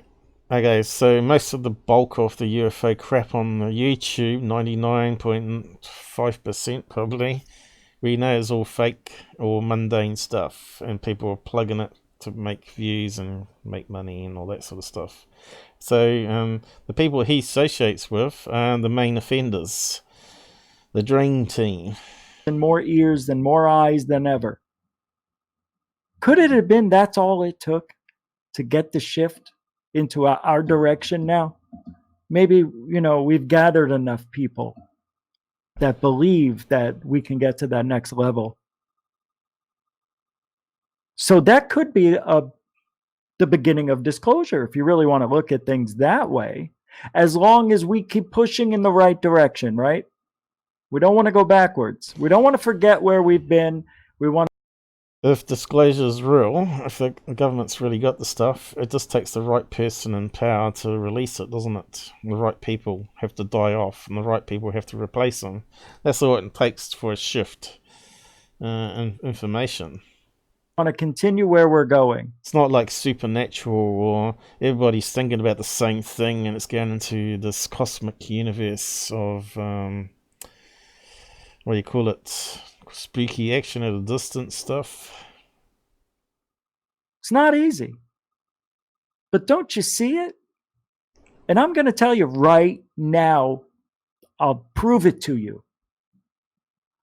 On one hand, it's my own analogy, but bear with me. I'm going to prove to you that there's a paradigm shift right now. On one hand, you had Tyler Glockner, 2.2 million subscribers on top of the YouTube world. Second, wow, gullible people. At 750,000, whatever it was, you got Third Phase of Moon, who's been here before Tyler, right? and now is hereafter. But Tyler is not good for ufology. I know. Brought a Tyler's lot of evil. minds to it, though. But third phase So are the good. paradigm shift wanted a good person in Double there. standards. Good people. People who understand where we're going now, and we don't want to go backwards. So Tyler, the universe, the paradigm shift, took him out. No, it's Done. people like me Prison. that took him out. Whatever. Third phase rises back to the top. Yep. The next They, scum years rises. ago, when this shift started, about 25, well, let's just say 2015, they wanted to get that freaking monkey off their back, that they're hoaxers, that they're liars, which they're not. You'll find out. And I think a lot of people are seeing it. Guess who's back on top? The people who are actually doing it right. The paradigm. So guys, you've heard it from this idiot here that third phase are doing it right. Yeah, they're sucking more people in and damaging the UFO field even more. Wants the right people in at the right time. Now, I know you think I'm promoting third phase because I'm working with them. Yeah. No. Has nothing to do not working with. No, but we're I'm in bed. I sleep with Blake every weekend. For them, they put me on their channel, and yeah, it helps and everything, but yeah, there's the truth. They help him out. Yes. do the right thing. So I also am getting more into the paradigm. I want people need to see that even he's though getting I'm loud, more into the bullshit as he's going on. Did this guy used to be like a critic? he's definitely turned into their pleasure monkey anyway. And I say what's on my, it's the right thing. See, even his internet keeps corrupting here. You see, he had a data blowout there. He must have some shit ISP or some shit modem, the cheap modem they gave him or something. Third phase is here. I'm way at the bottom. Yeah, right? he's a bottom I'm feeder. one of those loud minorities, so to speak. He'll soon rise up to be scum at the top, though, because he's working with third phase. People watch my show, don't admit it, but they watch. I know. Because years later, unfortunately, I have to watch to see what garbage is going in and what garbage is coming out. So someone's got to watch it. Always hated the things that you said, but you made it interesting, and I saw your point of view. Can't believe you were right about this, that, and the other thing. So you got third phase back on top where they belong. The paradigm shift took out the dirt, took out the trash, brought in the legitimate now. So whatever I'm you part think of the about paradigm, apparently. We took out the trash. We've got more trash to take out, though. Third phase. That's who they are. That's what I see. I would never work with people who are shady.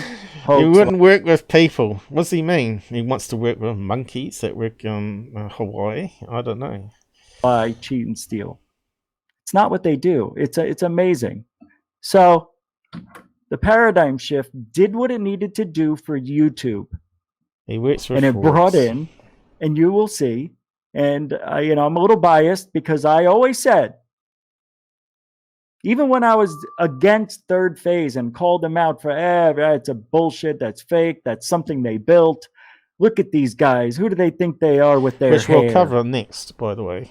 No, well, I probably did say something. I'm just going to recap. Yeah, sort of an envious type of anger, because here's guys who really know what they're doing with the camera are accepting this footage that it's, obvious. It's probably not from another world. But they did show some really good things too at the same time. And they learned. And you know what? Over time they grew and they learned that, you know what? We're big. We have a responsibility to ufology. The paradigm shift hit them. It hit me.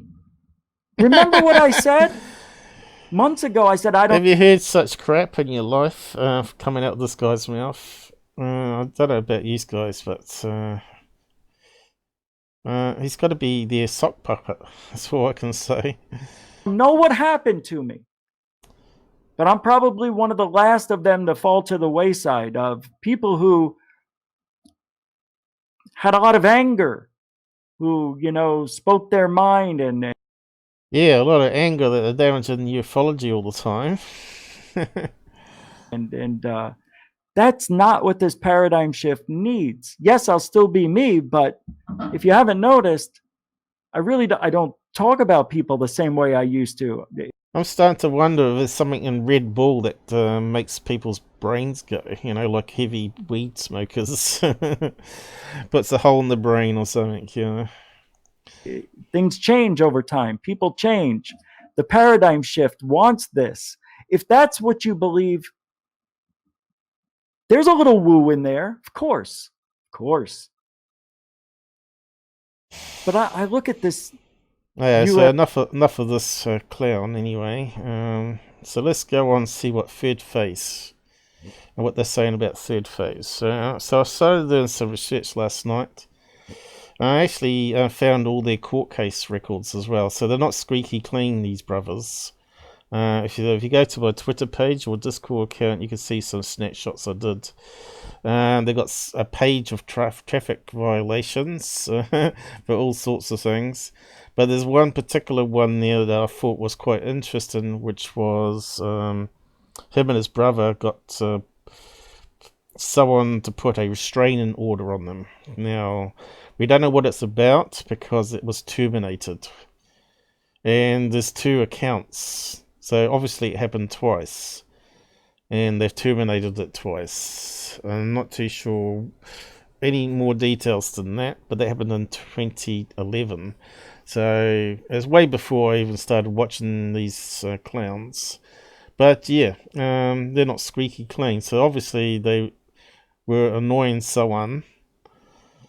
Who knows? I don't know who she was working for, but here we go. What are these experts saying on all these other channels back in... what's the date on this? 2012. So it's before my channel started and before I even knew who they were myself.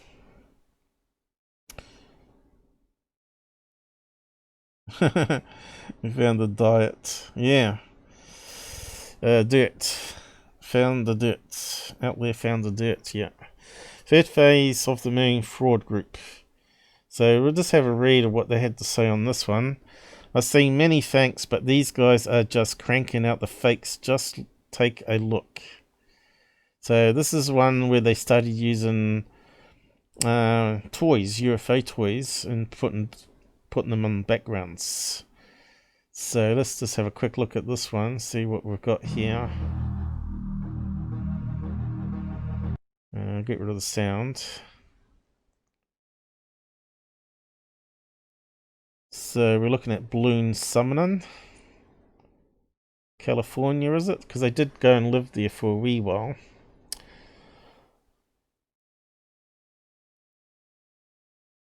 Tell me what went down there today. Absolutely. We were videotaping the UFOs, trying to get a good video. Balloons. And my camera's not the best for taking video. Of course not. UFOs. Blue phase. So I was videotaping. Blue photo images. Okay, let's just carry on.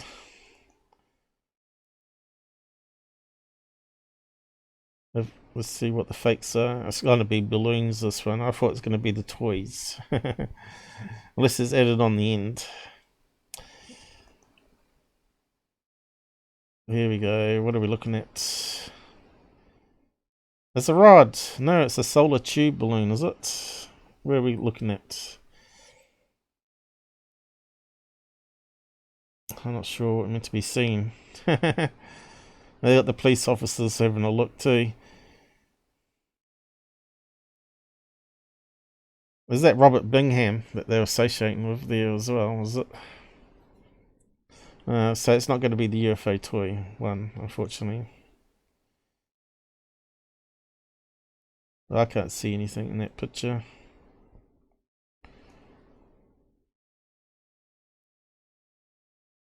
Great filming. Is that what they used to do back in the old days? And what is this one with the cows? Let's have a look.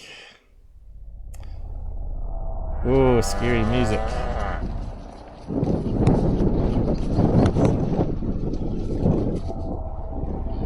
Gotta focus. Water droplet, is it? What are we looking at here? Oh, right, CGI. That's definitely CGI. That's Brent's early days, is it? Having a go. Oh, yeah. Cousin bros. Yeah, this one's the next one. Oh, look at this one. How would they do this one? Overland. Somehow. Zooming out. Stretching the same craft. Obviously CGI.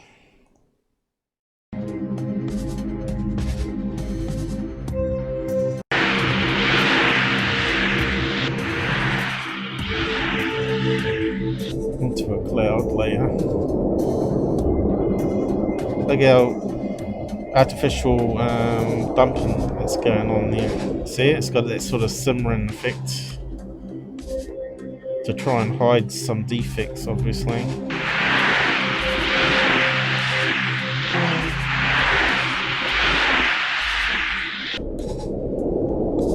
So that sounds different there, right? Why does it sound different?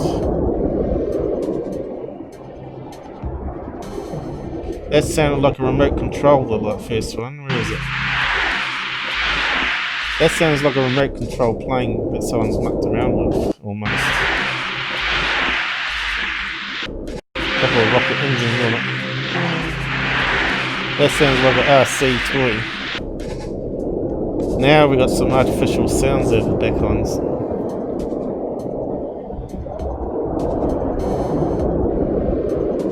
So I'm not too sure how they did that, but obviously it's suspect, right? Could be simply just an RC toy that have added some sound effects to. Oh, here we go. This one might be UFO Toys one.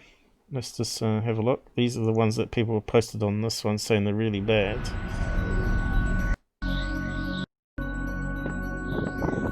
There we go. I'll just mute that.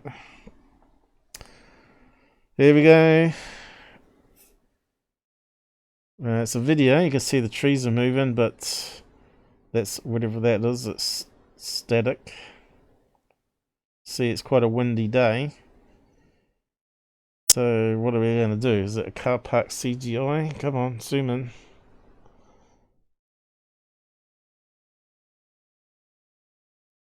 They definitely made these, so they didn't receive them. Come on, zoom in.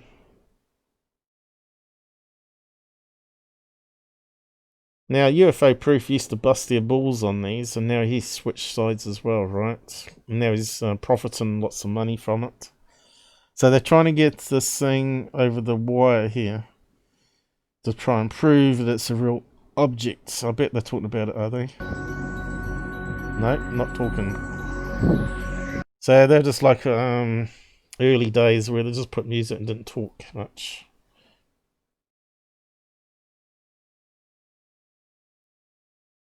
Now it's too windy to be an advertising balloon. That would be swinging around a wee bit.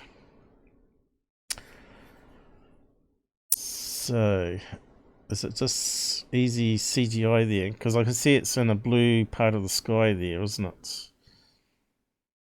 So they didn't even zoom. So how bad editing was that? Could that be like a speck of glass? When it looks like it's going behind the wires when it's actually not. There we go, let's see.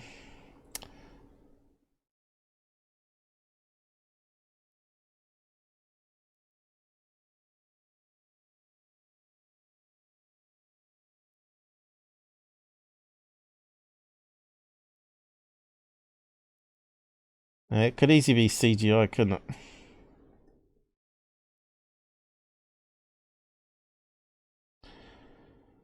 See, it's sort of got a double edge to it there, like it's going through glass. How would they do that though?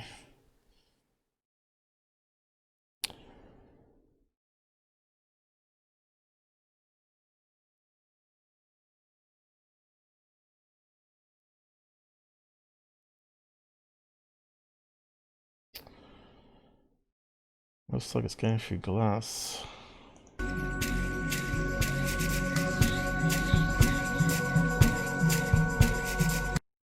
we seen any other shadows on it? But anyway, we don't want to analyze it too much. We know it's fake. So, what are we to make of this bunch? Fakes for faker's sake, disinformation, or just making light of the UFO phenomenon? What's this one? I thought we looked at that already. I want straight up, yelling straight up in his nasal, high-pitched whinge. So that's that video there, is it?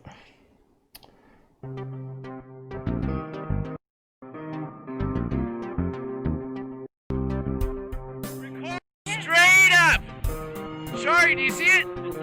That's Robert Bingham, so they associated with him in the early days today. Back in 2012. Straight up! Straight up! So these are balloons, oh obviously. My God! Yes! 2 of them! You're still married, yeah? Yeah, that voice is annoying. Yes! Yes! 2 orbs! 2 orbs. 2 balloons, you mean? Each other? Why does it keep unpausing it? I mean, unmuting it. Yeah, really good steady camera. So this is the early work. They didn't even stabilize it. Oh, right, they're slowing it down at least. It's out of focus.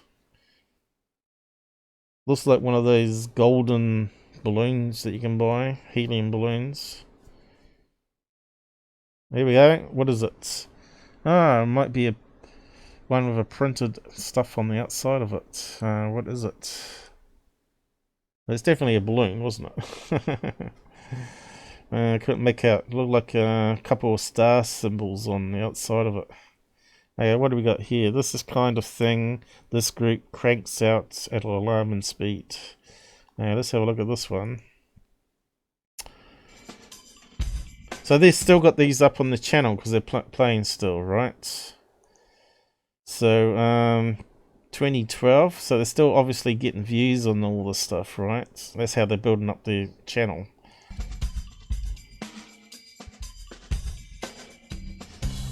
No third phase of the moon. Welcome back to Third Phase of Moon. My name's Blake Cousins, and today I have a Skype all the way from Norway. Robert, thanks for joining us here at Third Phase of Moon. Yeah, thank you very much for having me here.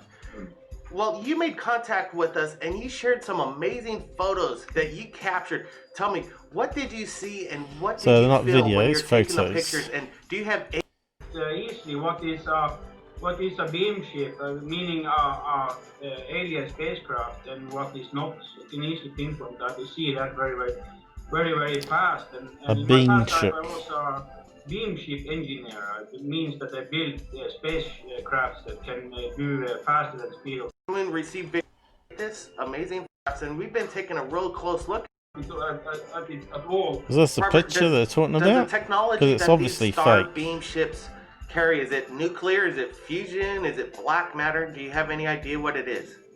It's an improvement. It means it's a crystal stone. It's a very big crystal small light, or not so small, but it's pretty big. Looks like a painting almost with the sun. Light is going up in frequency. Light. Can you tell me what kind of aircraft this is and what planet it may have came from the build spaceship? Yeah, thank you very much for having me here. My name is Blake Cousins, and we'll see you again next time. Are you serious? Are they trying to say that's a real picture of a UFO? Really, they couldn't have been that dumb, surely. I guess they were.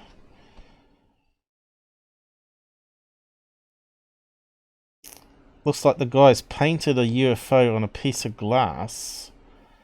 And he's got the real image of the sun behind, if that's the case.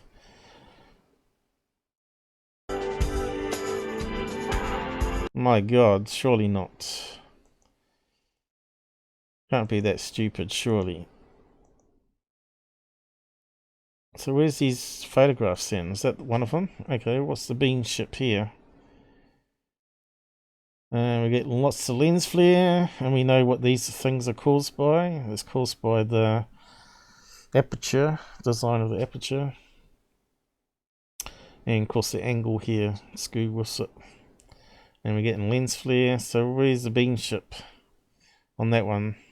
It's not, you can easily pinpoint that. You see that very fast. And that obviously must be the second image. Unbelievable. So what are they saying here? Maybe these guys are internet's version of the weekly world news.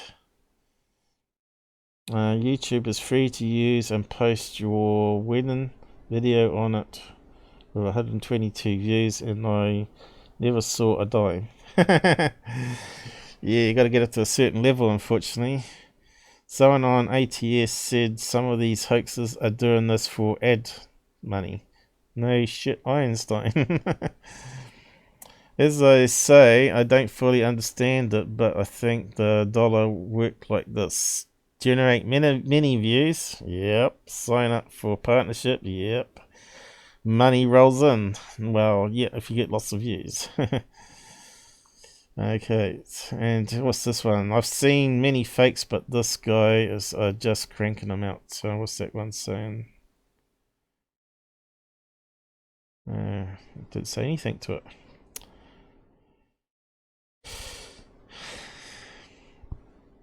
Okay.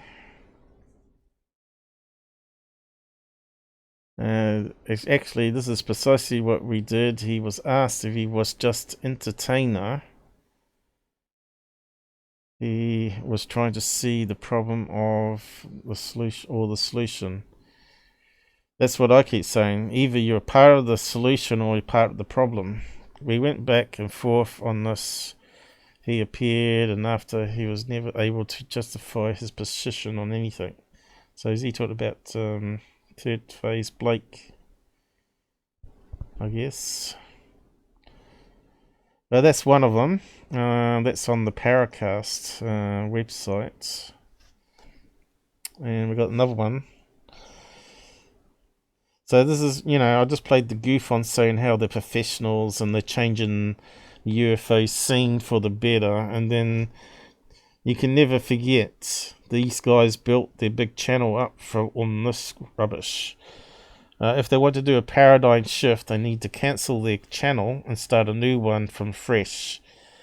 And then prove to everybody that they've changed and they're not putting up fakes. But we're seeing some of the Dream Team nonsense they're putting up. They're not investigating properly at all. And third phase 2012. Now, next one is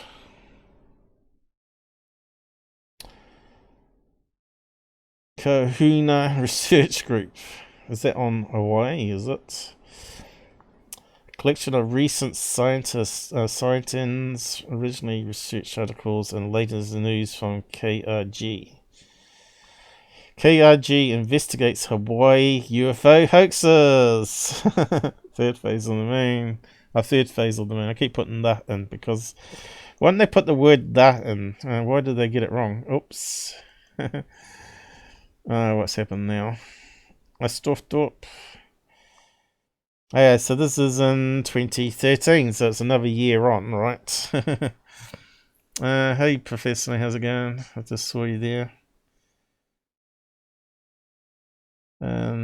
Charles is with us. You're up early. What's the time over there? 5 AM. And I haven't even got onto UFO Man, because you're going to like the UFO Man one. Whether I spend longer on this, I don't know, but we'll see how we go. When it comes to the UFO side of the paranormal, there tends to be quite a few more documented cases than, say, unwanted hauntings or sightings of Bigfoot. Located on the beautiful Hamanukara coast, is that how you say that? I don't know. Off the Big Island lives the infamous video makers named Blake and Brent Cousins. So now some people call him Brent for some reason. Maybe they just didn't understand their language or something. More commonly known as Third Phase of Moon, this company has been faking UFO videos for over 10 years. So this is in 2013. So that means they've been faking it since 2003. 10 years. Contributing to the surmounting discrepancies within the UFO community rather than helping with the solutions and making money off you while doing so by receiving money for each view.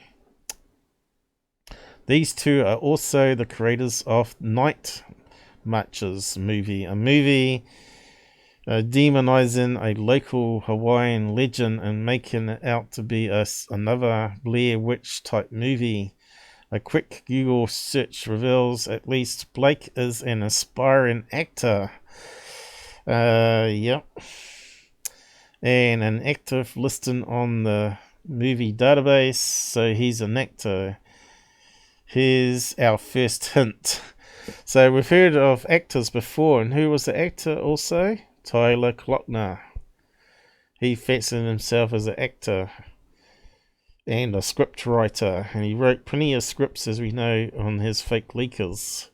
So where's his brother fit into this? His brother is the camera expert and FX, which he calls CGI. His brother's the cameraman. Perhaps that's why Blake's always in the front of the camera. He wants to be a host. He wants to be the lead man, right? Perhaps the ease of which a person can create a believable UFO video nowadays. Now this is going back a fair way now, 2013, is partly to blame better computer technology and software programs like Final Cut or Adobe Premiere Pro translates to more fake hoax videos coming forward, most with the hopes of becoming the next viral video, especially when a paycheck is involved. But when it comes to outright faking videos for profit, when does it start to cross some sort of moral boundary, which MUFON doesn't seem to have anymore? Must be drinking all that Red Bull stuff. Question: if I was to spend my time creating fake ghost videos and submitting them around the world as authentic, making a bunch of money from revenue clicks on YouTube, how would that make you feel? Satisfied or scammed? Certainly would make me feel scammed. Again, this ongoing investigation is an attempt. So these guys have been trying to take these guys down for 10 years. Attempt to get in at the bottom of the situation. This isn't necessarily a political correct subject. If we don't do it, who will?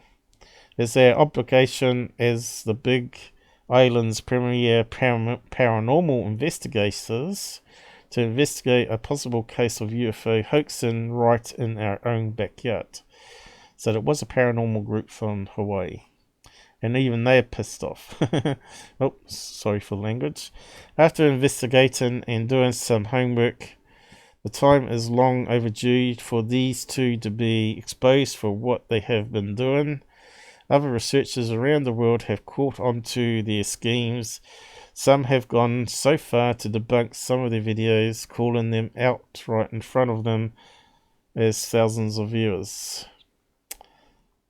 I really admire her for calling Blake out in terms of faking material. I think it is said that he is more interested in views than the emotional impact the fake footage does to others. Anonymous YouTube thing. I think there must have been a video here which has disappeared. Someone calling out Blake on an interview probably. I'm a professional from CGFX industry and I've debunked 2 of their videos. What I've seen shown was so obviously fake they got scared and answered YouTube to delete my video. 6 months of harassment. Thanks. The Truth Online. So I wonder if he's still around. It wasn't enough to at least get you thinking. Take a look at the comparison image we made before, made between a UFO from one of their videos and a mystery spaceship toy sold by Mark's Toys. Look closely at the feature of both ships. So I'm not sure if we can actually zoom in, but on that same angle it's not helping out, unless that's a video. Is it a video? It's not a video. Where's it gone? Kind of looks the same on the edges.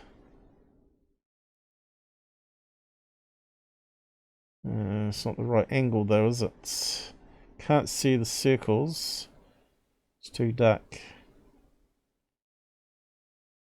So I wonder if it's on a video.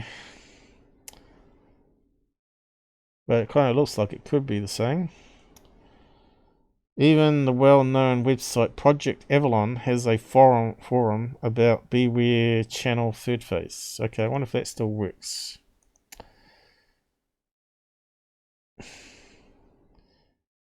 Beware, it's still up and running. And that was 2012. There we go, back to February 2012. Talk about muddy the waters. This channel is producing hundreds of UFO videos from around the world. At one time I thought the channel was authentic. I feel it's doing more harm to disclosure than what debunkers do by faking videos. In one of the clips, the channel owner is interviewing for a supposed UFO video, and we are led to believe that they are going to pay $10,000. Oh, we've seen that one. For elusive, that's a hoax done by the hoaxers to prove what? That Third Phase is authentic. In fact, Third Phase has been proven to create CGI videos. It's twisted a lot. Yeah, so that's quite interesting. We were looking at that one before, but looks like the video link to it's down, where they're trying to make themselves look more credible. Oh, here we go. Another source, is it? Fact or Fake talks about them. Go to... Oh, right. So obviously that was from a TV show and YouTube took it down from copyright. So we can't go to that clip because copyright is censorship. In this clip, Third Phase is acting like the interviewer. So we saw that one already. I guess that's where we may have seen it from. Is it? I think it was Wesley Snipes that sent it to us last time. Yes, I see what you mean. There's nothing natural about the presenters as well. Like they know it's fake here. It's so obvious. They're acting. So yeah, that was on Project Avalon. So this guy's still going on. The list goes on. I'll put the link to this Hawaiian paranormal group. I don't know if they're good, but obviously they are taking research seriously. Obviously to point out Third Phase of the Moon. Hawaii.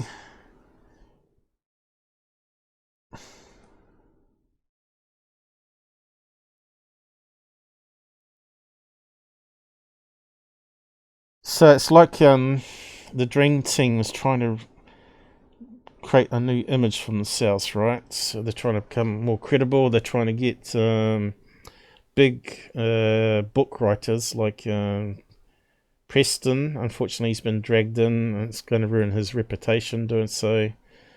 You got Dave Scott. He's toasted now, working with frauds, and who else is going to appear on the show? They also got Michael Schratt on recently. I'll bring up the video in a minute. So that proves maybe he's a fraud too, trying to get people to look at his stuff so he can get money from ads as well. The list goes on and on. How about... Oh, right, I should check out on the side. Did I see my name flash up there? I know I'm in a groove here. Poor Linda. Linda how are we talking about? I don't know. The edges and the little square windows. Perfect match. You can see it better on your big screen, can you? That's alright then. She has done a lot. Cattle mutilation. So you're talking about Linda. Hey, Charles. I just noticed you sent us some money. Hasn't popped up yet, though. Thanks very much. I was number 1 thumbs up. Alright. His hospital... Thanks to you, Dan. His hospital records were released years ago. He cut off his own fingers. So we're talking about Phil Schneider. Yes, he was a mental. I've covered him too as well in previous live shows. Yeah, he was a very disturbed man. In fact, he phoned up his sister, I think it was, before he committed suicide. But I talk about that on a couple of live streams anyway. I go over it a couple of times. People still won't believe it though. I show how the noose was put around his neck, and he could easily do it with one arm, because everyone's saying, how could he tie the knot for loose? Well, he didn't actually have a knot, he wrapped it around a couple of times. And it's that spongy type tube you have in hospitals, so the more you press on it, the more it grips. He just wanted to commit himself and sort of create a conspiracy, which he did. You know, he created a good conspiracy out of it all. But apparently he was he had radioactive material that he may have got from like a dump. Some stuff is normally dumped that's dangerous, like a military dump. And he was passing it around these presentations, so there might have been people that got cancer from it. So you just got to be careful. I'd say if you go to one of these presentations, always take your EMF meter and maybe a radiation detector just in case. And be careful what you're drinking and eating, of course. How about when we compare sound effects from one video to another, finding they were identical? Okay, what was that video? That one, whatever that is. Is that a screen snapshot? Play, mute. I don't want to do that. I don't know where it's going to. Talk about... where is it? Talk about muddy the waters. Okay, we already read that on that. The UFO Hall of Hoaxin inductees Blake Cousins, third phase, Michael Cohen, YouTube user MUFON spelt with a 0. This has gone so far that YouTuber Planet Under Attack has created a hall of hoaxing around the subject. So that's before my time, so I don't know what they're talking about there. Public notice, Blake and Brent Cousins, being part of the Ohana of the Big Island, will ask you to come forward and admit many of your Hawaiian UFO videos and other videos were faked on your part, and you profited from them. And the gullible of others admit you made money by creating and uploading hoax videos to the internet, accelerating your brand name along the way, claiming these videos were authentic or sent in by viewers. That sounds very Tyler. Tyler copied the format. If you were able to make an apology video to all viewers who you fooled, lied to, and scammed, that would be a step in the right direction, which none of these guys have. Tyler did a half-assed one. Didn't admit to being any faking. He admitted to using other people's fakes. We can upload your apology video to YouTube. So they tried back in 2013 to get these guys to come clean, and it didn't happen. If you decide to use your video making abilities for the good of all in the paranormal and UFO communities, that would be a plus tool. Or, as always, your choice is yours. So that never happened. I wonder what they said to it. Since it's a... here we go. This guy makes a good point, which is what I say. If Cousins Brothers are creating fake UFO videos, passing these videos off as authentic, then taking dollars from folks not a hoax, that's fraud and felony. Yes, that's why they teamed up with UFO Proof. Felony is his middle name. Since it is a crime, it can and should be reported by any person that paid money to the Cousins Brothers or that have seen any video. So the only problem is you got to prove beyond 100% that they made it, and that's really the hard part is, right? And we could do that with Tyler with the fake voices. Why wouldn't he take it to court? Because he'd end up in prison because it's a felony. But they have been caught out 2 videos. The live event, clearly it was faked. And also they did one with the skinwalker on Philippines, whatever it's called. I can't remember, it had a certain name. Legend of a creature of some sort, and it was actually on. Hey, Wesley again. Thanks very much.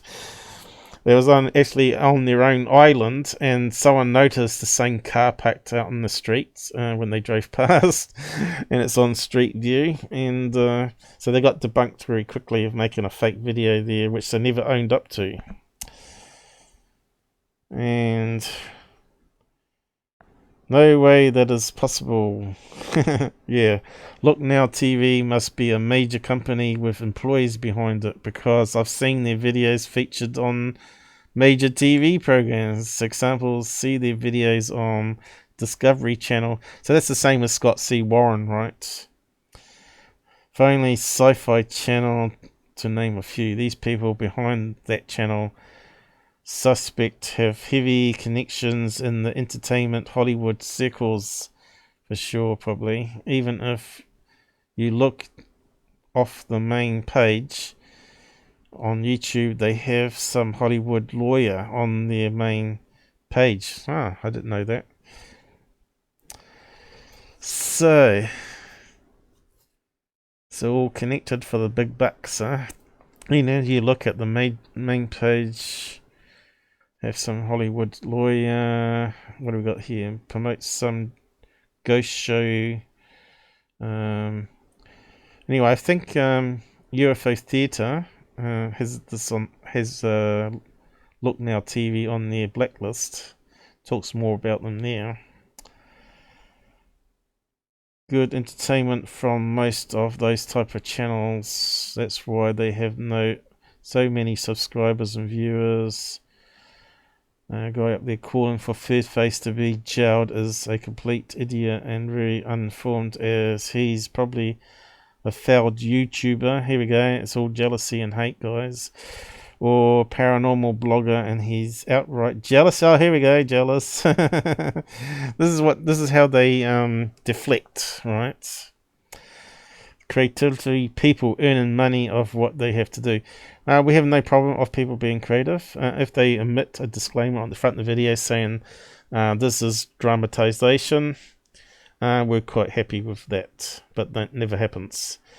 This is not a real video of a UFO, but a CGI. You know, if you're going to be honest, you're going to be honest. If you're going to be deceptive and claim something is authentic, is a felony for sure when you're selling it for money. A real thing versus a copy of a thing.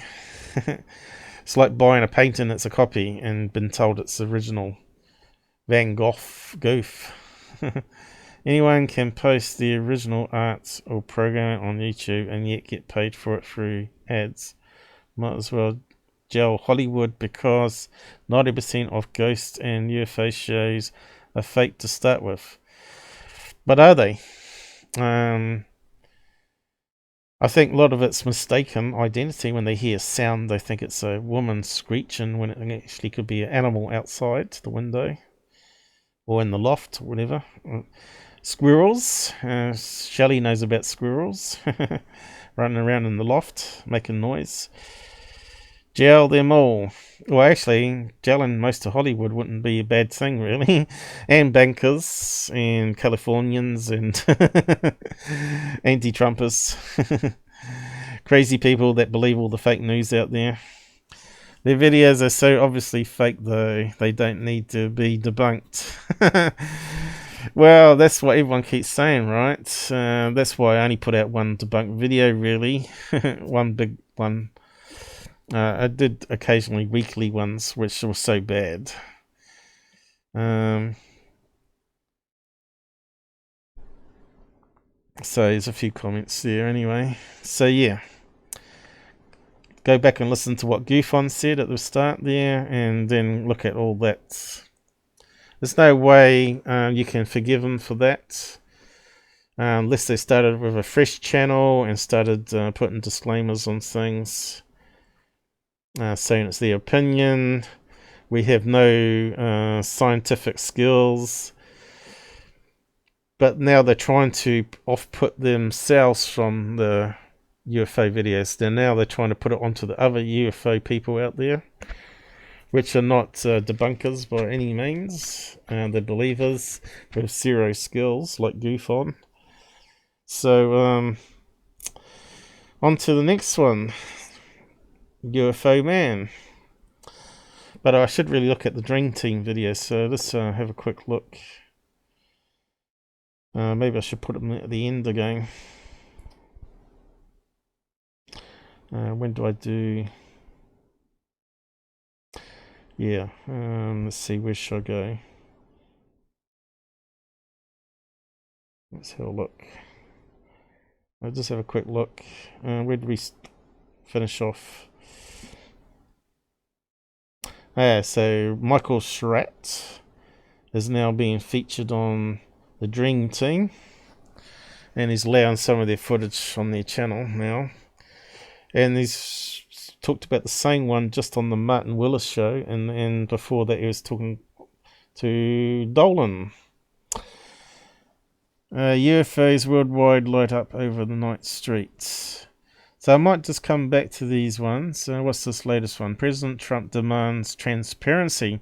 What do you mean that Trump is going to reveal all the information and everybody's saying he wasn't going to do it? God, wouldn't that be a shock? So let's come back to that one and let's look at this video here from UFO Man. Super clear, multicolored UAP over Houston, Texas.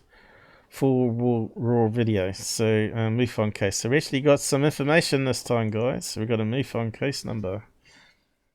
That's very rare to get. Let's see what the silly comments say here. That's strange. You post some high quality videos. Suck up.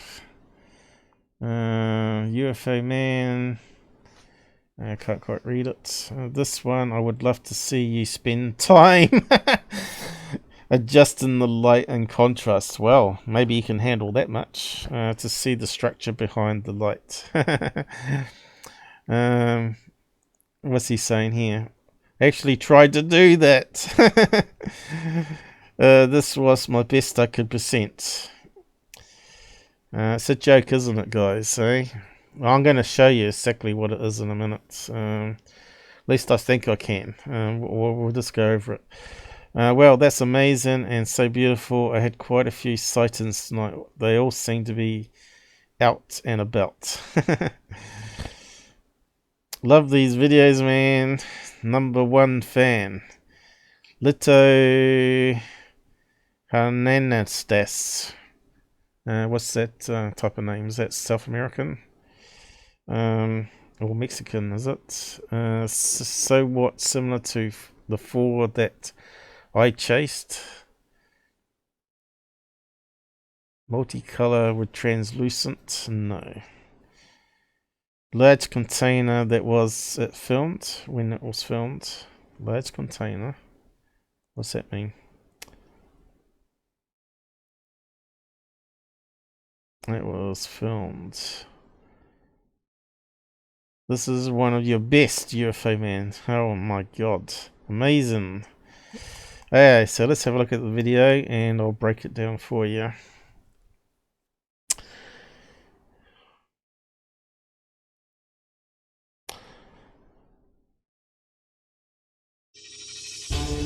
Now, they said that the case was still unknown. That's not true. It's been closed as identified, and I just verified that with Elle at the time. I said, I know it's a hoax, but I need to prove how it's done. So we'll just get past that intro. We can download the video from MUFON and watch it directly too. I'm not sure if it'll benefit us, but we'll just zoom in a bit. And look at this. He's changed his logo to Secure Team 10 or Alienware. Looks like a button. I wonder if Lines Ground can take down UFO Man. Wouldn't that be funny? How would you prove it's the guy's artwork still? Okay, let's just keep on watching this video. Okay, it's zoomed in, and it looks like lights are sort of blinking in and out, but it's optical illusion. I'll explain what's going on in a minute. But I have to see how he's doing it when he zooms back out. Okay.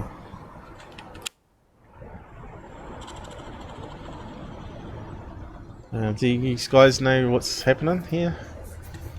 I'll see if anyone out there knows on the site before I start breaking it down.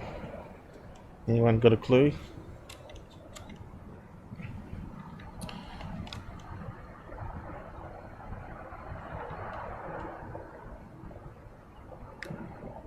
So what's your top guesses on the side? Always interested to see what knowledge base we got out there on the side chat. You keep watching me, you'll get more clever. You'll understand more. Knowledge is powerful. When you start thinking of like an illusionist and a magician, how these people fake this stuff.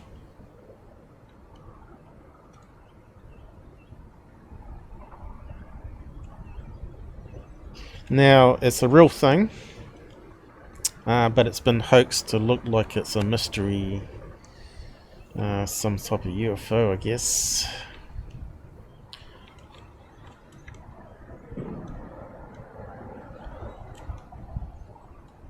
So what have we got? Christmas tree. Sort of getting there. You got half the clue. Not Christmas though. Parachutes? No, way off. Sounded like a chipmunk laughing in there. Didn't hear anything. But I haven't got it turned well and truly up. We can turn it up a wee bit. Oh, come on.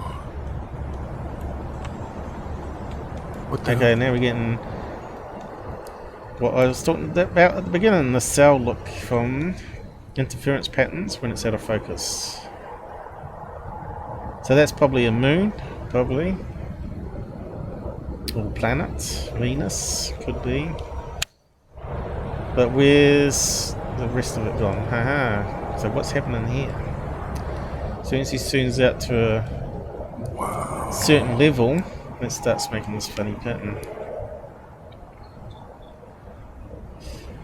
Now, I explain what normally happens. I think maybe even What's It did something. Mick West may have done an explanation video of this one. What else did you say was out there? Fairy lights? No. Drone? Nope. Parachutes? No. Reflecting lights? Possibly. But we'll see if we can prove something about that. Is that all we got to go on? Okay, so normally what happens is there's an object in front of the light source, and I'll see if I've got any pictures of one. Might be something similar that we can use. Let me see. Can't see the little shapes. What can we use? None of those. Unless I might have to draw it. Okay. So normally what happens is you're standing next to a tree. Okay, so I'll just draw a tree. See if I can draw it anyway, freehand. So you got a tree trunk, or maybe off shot here, and what happens is you get leaves, branches coming off. And you know how trees go, and they have lots of little semi branches coming off.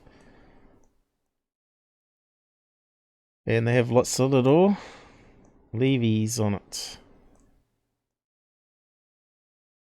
And if it's in the pitch black, you may not see the tree. Okay, so now what happens is you got some sort of moon or planet in the background.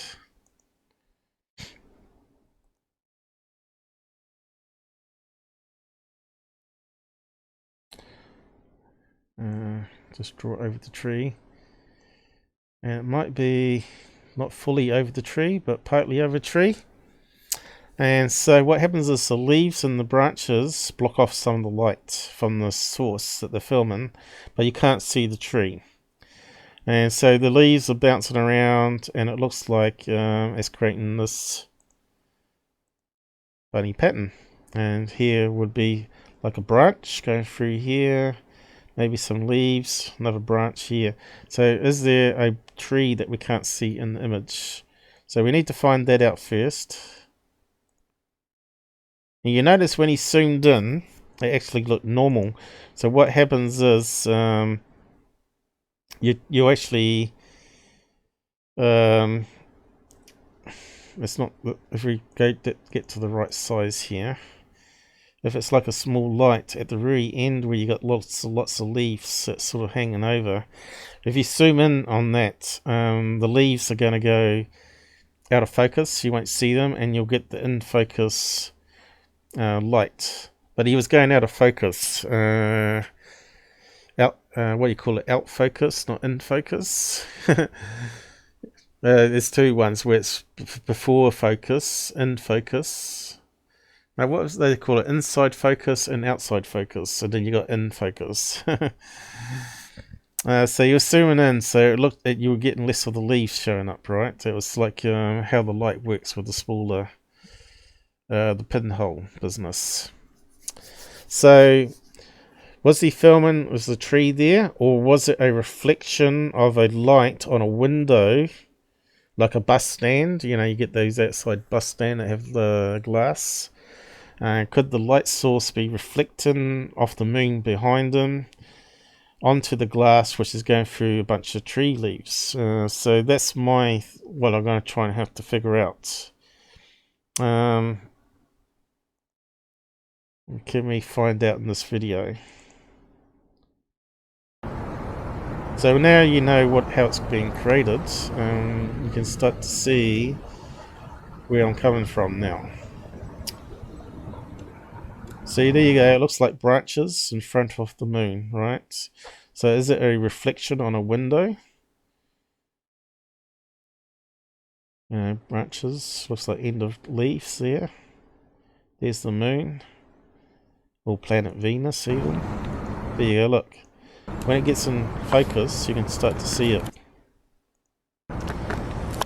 See, that's the difference between someone that actually has a brain and these other guys called DREAMTEAM, right? And UFO man. You got to understand the technology and how optics works. Here we go, look. He's got it out of focus. Some sort of tree there. Where it's a reflection, I don't know though.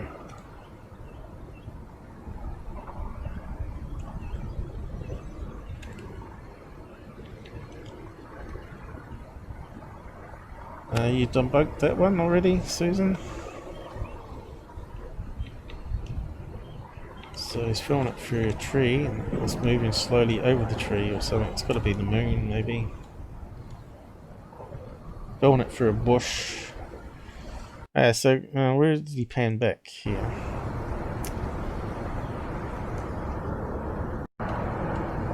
How is this guy hoaxing it? Is there a tree here that we can't see? Let's see, let's grab something and enhance it. See if we can see an invisible tree there. Or is it a reflection on a window? It's quite cunning, really, isn't it? At first I thought, could it not be a tree? Because it doesn't look like a tree there. I said, well, how else could it be done? Could it be like a SpaceX launch and somehow there's ice crystals that's making it look a bit crazy from underneath? That's what I thought. Maybe ice crystals could do the same effect. So you always got to keep your mind open a wee bit rather than think, oh yeah, I've seen it before. So let's see if we can actually see what's going on in this video.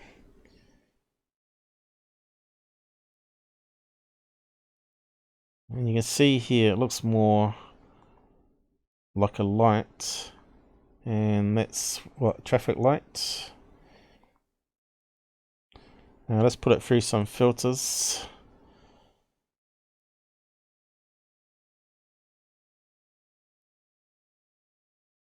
We're up to 3 hours already, guys. But that's alright, I can keep going a wee bit more. Susan, if you want to go to bed, you can. I don't expect people to hang around, but I'm quite happy to keep on going. Okay, so let's see. That looks like something cutting off this light here too. See that? You can see how the beam's gone around here. So there's something going on in these pictures. There's definitely something cutting off the light around here. It's got to be something in front. See here, you got black things. Looks like trees. Looks like the trees here. So could there be black bits here, the trees going up? So let's find out. Now, this is the first time I looked at this. I thought I'd do it live debunk, so I don't know what's going to happen. It'd be good if it proves me right. Else I look silly. Try brightness first. And of course we can't do much with that, can we? So we need to go to color swap so we can change some of the blacks out. Hopefully there's variations in blacks, else we're not going to get to see what's there. But clearly there's something in front of this light source here.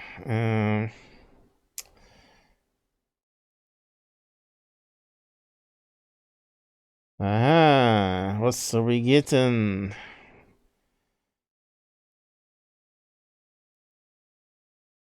We start to see something there, aren't we? Looks like a tree smack in the middle here. How can we change that to a better outcome here?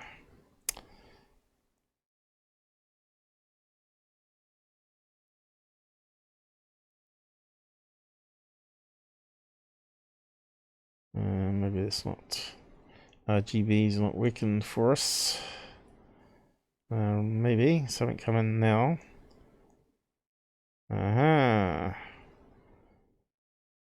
Looks like a tree top.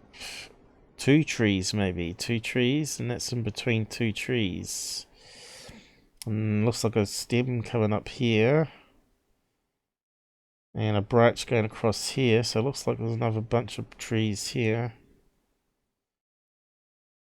Fool me once, fool me twice, never fool me again. And this is where the Eqyptians channel does it in real time to just show you what these other clowns don't do. So yeah, perfectly, it's not gonna We haven't got enough blacks, variation in blacks there. Maybe if I get hold of the original video, maybe. But you can see here, it looks like it's going through trees. See how it's sort of fuzzy here? Like, the darkness looks like tree heads. So if we go back again, to say okay on that one. Let's see if we can get more of an image here. Maybe I need to go to the original. So here's the original here. And I'm not too sure what the guy's done, but he's put this up here. Photo, video, and media. Looks like he's trying to promote himself, right? Rendering.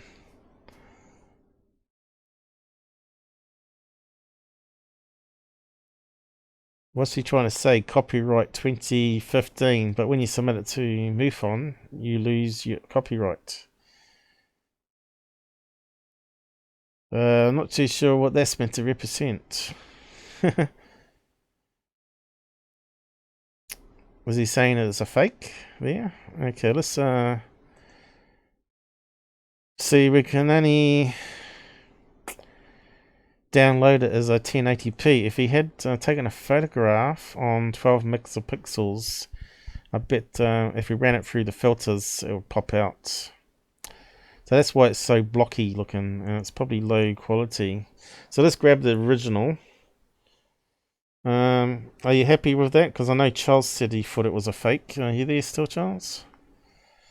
I had a real go at him about all this fake stuff. He just uploads from others. He says often that he alters the contrast and more. I told him he is a lazy faker. He's just out for the money. Did he respond to you, Charles?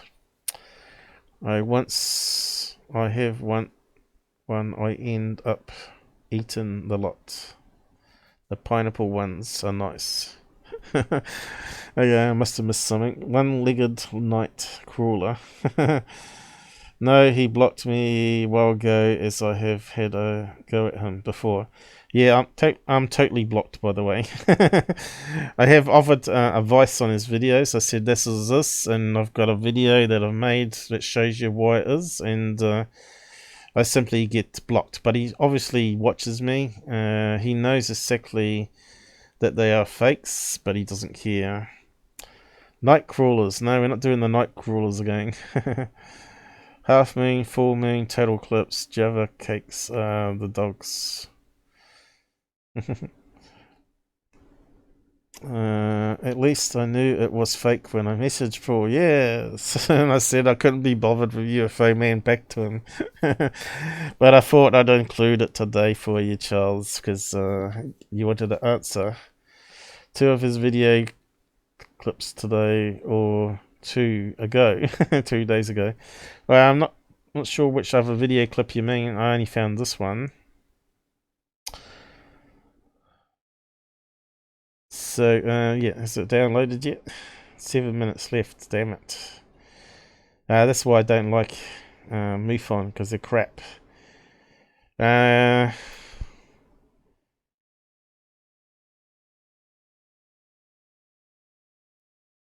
With all the money they get for donations, you think they'd have a better service, not surface, service, ice, to make it better experience for everybody. They're too busy giving it to people that get arrested. Okay, it's still coming down. Let's see, what else can we do meantime? To me, it looks like tree stumps there. So let's see if I can get a bottom clip. Maybe if I reduce it down, I can cut it better. Let's see.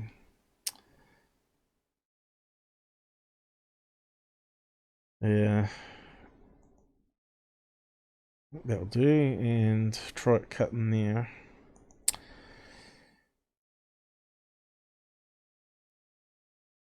Let's see if we can see trees. Give us trees. This guy must have known there was trees there, right? You can see it cutting the light here.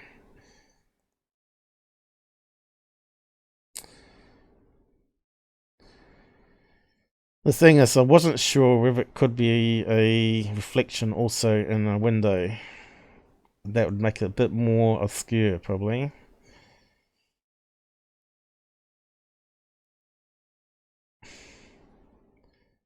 So, you reckon UFO Man will take it down now?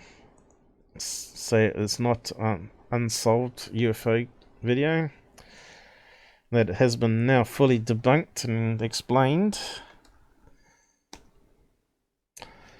So, let's see what we got now. That's an interesting pattern here, isn't it?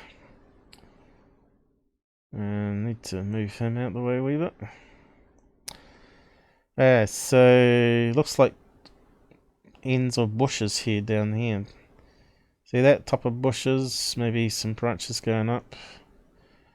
That's where the beam's getting cut here off the bush going this way.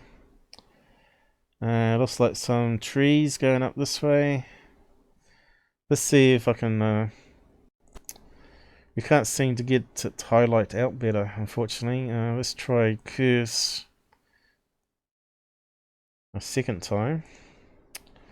And try. Let's see, lighten. Can't see it in the list though. Come on, eyes, focus on that fine print. Let's see if that works. No. It's not going to do it for us.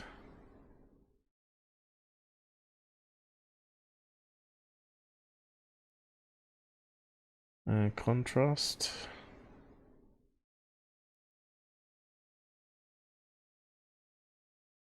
No. I don't think we can do much more. Brightness doesn't seem to help us. Black and white, probably not. Definitely some sort of light post there, isn't it? And it's shining at the camera. And we're getting that sort of camera artifact through the aperture. But yeah, to me it looks like, if I can draw it, white. Looks like some trees tops coming through here. Something coming down this way to trees here. It looks like another tree close to it coming up this way.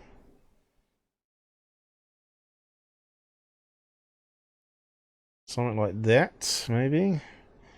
Looks like there could be another tree here of some sort. Maybe a bush. Looks like there could be something there too. And we're just not seeing it. And it looks like there might be something here too.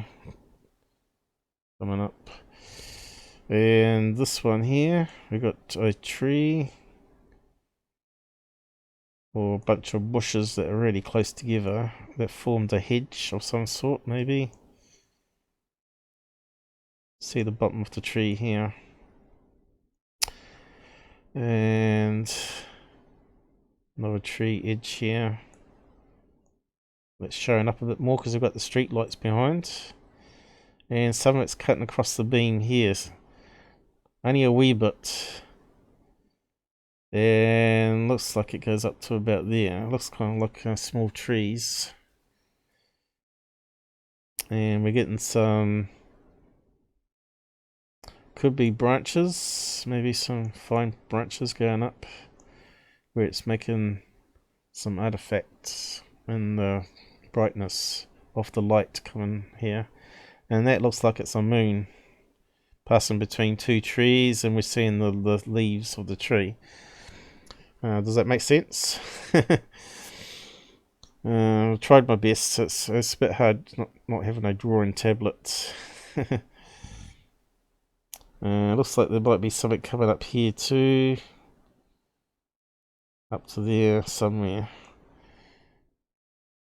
A sneaky little devil.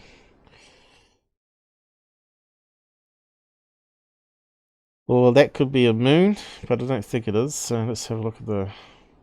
And that could be like a star or planet Venus. But the colour's off. Looks like a street lamp that's behind the trees. So you can see the thing here. See that the blackness there? It looks like a tree stump going through there, and a tree stump going there. You can see it now that I sort of visualized it for you.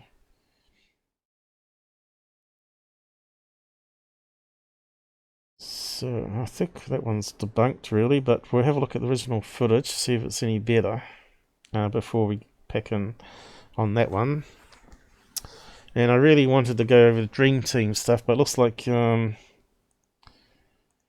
MUFON cases.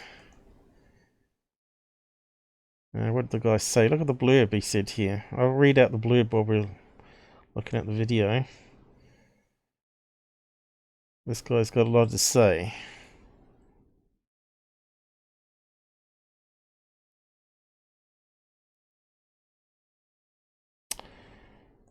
At approximately 2:30 a.m. on March 30th, 2015, I was outside and noticed a light in the sky.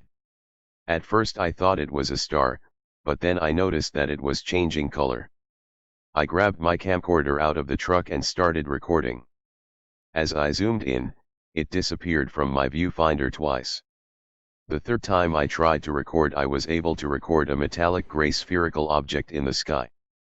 I recorded it for a little over 3.5 minutes, and during this time, it morphed its shape, taking on the appearance of the moon at one point. It hovered in the sky above me for quite some time, then it moved slowly across the sky toward the west. It stayed in the sky until about 4:30 a.m., until it began to move again. This time it disappeared into the early morning sky. I was in shock and awe. I am lucky that I had some charge left on my camcorder. Although you can't see in the film what I saw with the naked eye, I am sure someone might be able to brighten the video enough to identify it as the object I described. I didn't get any ill feelings toward the object, and it didn't frighten me. It was more like a sensation of finding out something existed that I never thought I would find out.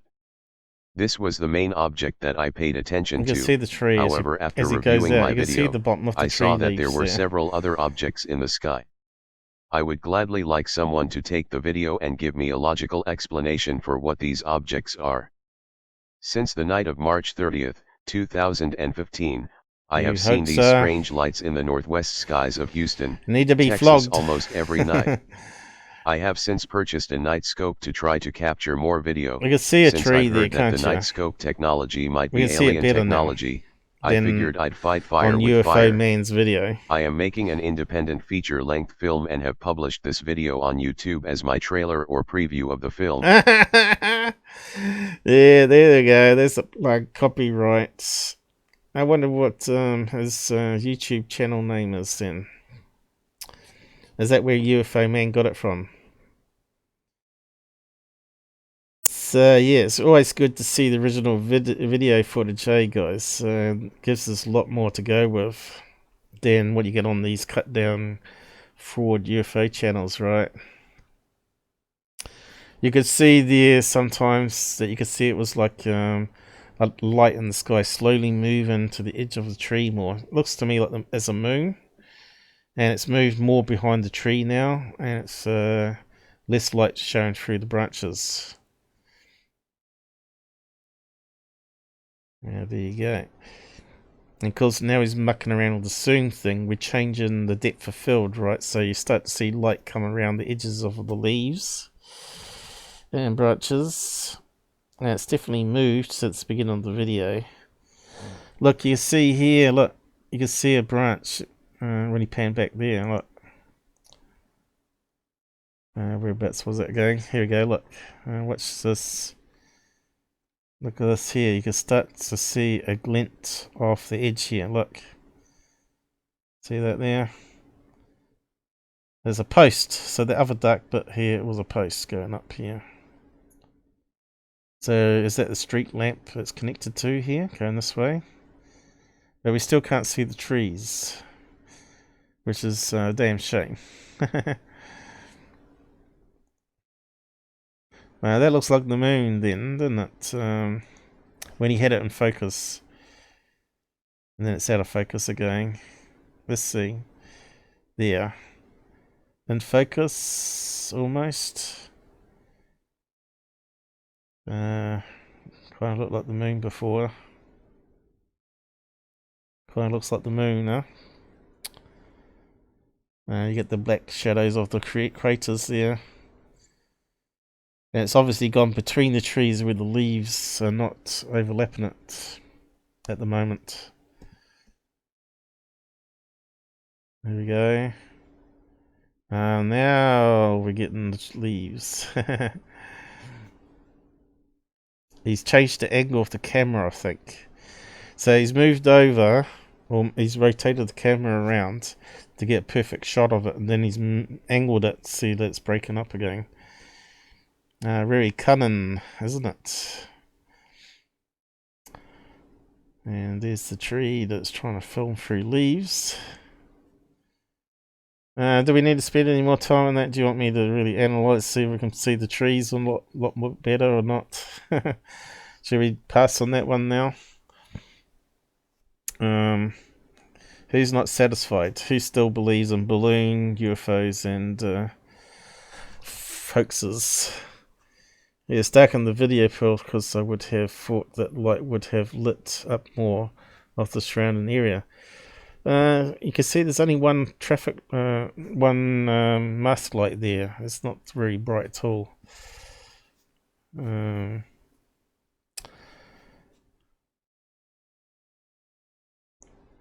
Scheme team.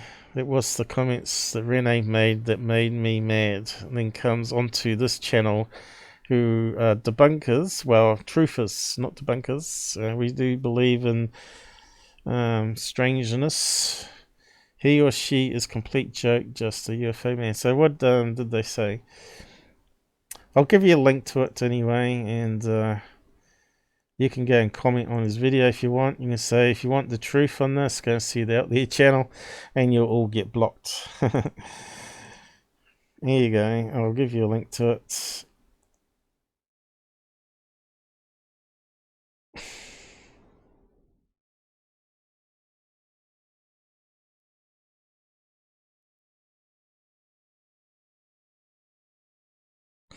Yeah, I think I can finish with that one now.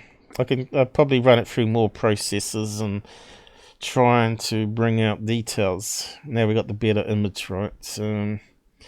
What happens is UFO man didn't take it from MUFON. Instead, he took it from the other channel, so it's like a copy of a copy, which is not the best. UFO man debunked again.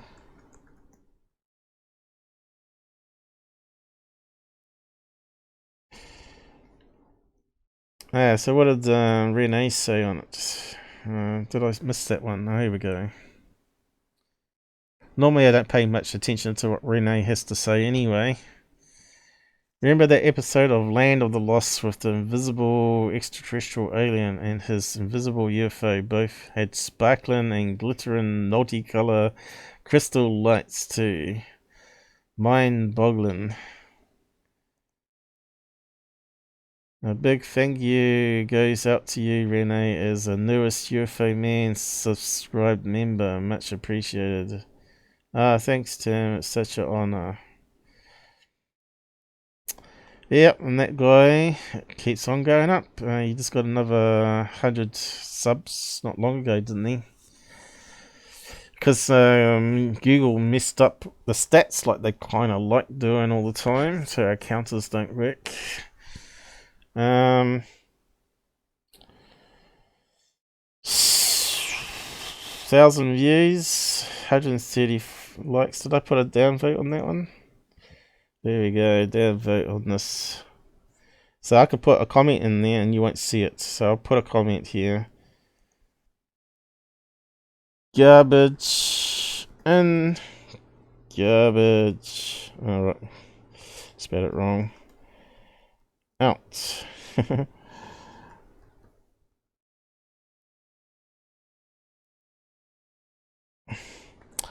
I explain this on live show 294 for you. Simple optics and illusion hoax. Do you think that guy could have filmed that not knowing there was trees there though? Is it possible? I don't know. You'd hear the trees rustling, surely.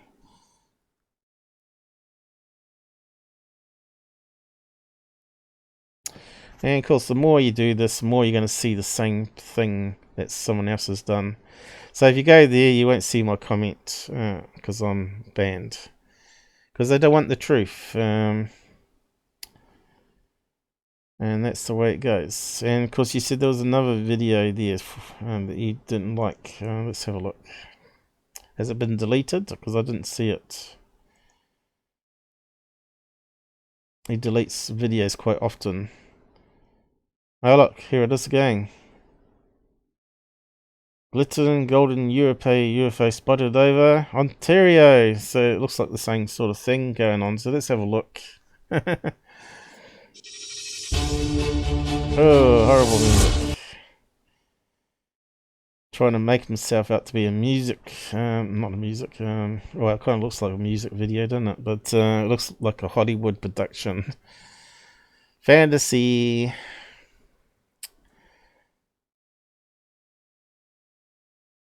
Yeah, so what are we looking at? We're looking at the same sort of effect, are we? Trees in the distance blocking out lights. Or is it a flare drop? Could be a flare drop. How'd he zooming in for us, is he? Looks like there's something blocking out the light behind. That looks like the same thing. Trees in front. Don't think it's the same video, surely. Different angle. It looks like the same one. Same effect, I mean. Same effect to the last one we just looked at. Sneaky little devils, aren't they, these hoaxes? Who's he got that one from? Family shot by Satan. Glitter golden UFO. Ah, right, it's on a MUFON thing. Well, it could be a UFO behind a tree, I guess. Maybe it's mentioned somewhere that there's a row of trees in the way blocking the lights. I suppose we'll just have a listen to the background. Interested to see that or no? Oh, I went up. You went up, darling? Look at that. Look at that. Well, it's some sort of light behind the trees, anyway. But the thing is, you can't see it with your eyes now. No.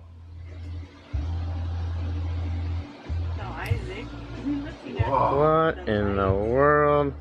No, we can't see it. You can't see it. Okay, well, it's definitely a tree there, right? With your eyes now. No, there's something red in here. We don't see this with our naked eye over here. Look, but it was clear green. Yeah. What? It's windy, so there you go. You can see how the leaves on the tree are moving. Whoa, what the hell is that? Linda, you gotta see this.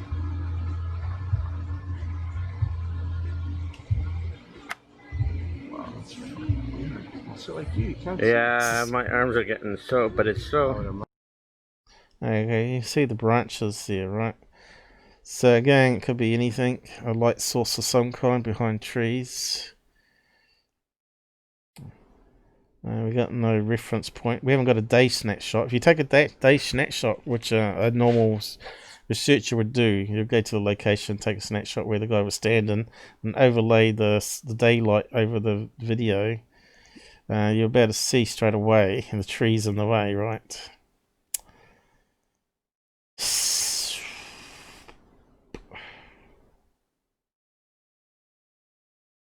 Where's the safe thing coming up? So let's see if we can see anything on this one.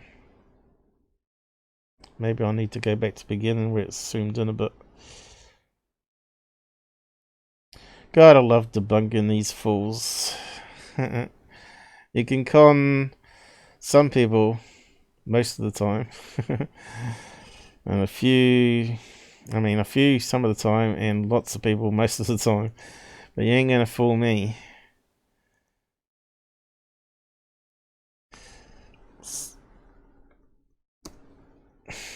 Let's see what pops out. Is it going to be too dark again? Sure is. But you can see there's something going on there.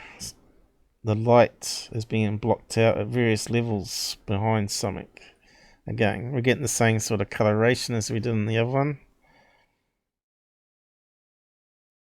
And you can see how pixelated it is. So, yeah.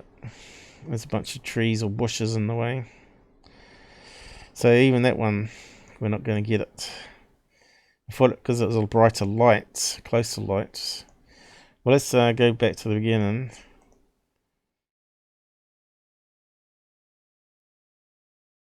Let's hope Goofon's watching so he can learn as well. Because he called me the master debunker, and I said I'm glad that you're getting it. Go and have a look at his video comments to me. I said, finally you're getting it, mate. But I'm not a debunker, I'm a truther. That's what I said to him. You almost got it right, but I am the master truther. Yes, so it's not so much better. Even looks like cop lights flashing in there, doesn't it? Whoa, what the hell is that? Oh, it's a fire truck putting out a forest fire. You gotta see this. Oh well. Okay, what's the other one that you wanted us to look at, Charles? Is it there on the list? I'm gonna have to wrap up in 15 minutes though. Yeah, it could be a street lamp, but a bit hard to know. Further down? What's further down? So what other ones we got? Let's have a look. Like I said, if we ever run out of material, you always got UFO man. Tic Tac UFO, white disc. Okay, let's have a look at this. He's added that up 9 hours ago. He certainly knocks them out though. He's taken over from Third Phase of the Moon, knocking them out. UFO man is a scumbag. Like Tyler. He even told me when I joined this channel some time ago, before I seen the light, that he wished he could be the same as Secure Team 10. Yep, I believe it. Retired Navy pilot. So that one doesn't look like it's got a video in it. UFOs are real. UFOs are maneuvering our aircraft space. So what's this one? Pentagon. Okay, so he's just copying the latest trends at the moment. Banner plane. Did we look at that one there? Oklahoma. With black circles of light. Probably can't look at everything. Like I said, there's not enough hours in the day to go through all this crap. I don't know why Google allows it, really, guys. I just don't know. I just don't understand it. Okay, has he got rid of that horrible music? Yeah. Okay, what are we looking at here? Yeah, good camera work, mate. Just give us a pan back. Now the light's gone. Uy. Uy. Desapareció. A ver, ahí está. Oh there. Okay, so is it a reflection? Oh, what What the hell's this guy doing? Keep it still. Keep it still. Yes, you're a hoaxer. Here we go. Fast moving jet. Out of focus. A white disc, they reckon. So again, there's no flight radar done. No time and date, so we can't do it. Probably. Desapareció. Hey, we got some lens. Es por el Callao, mira. Ahí está de nuevo. Llama a la brisa, llámala. Rápido, rápido, mira. Oye, sí, mira. Rápido. Sounds like South America, is it?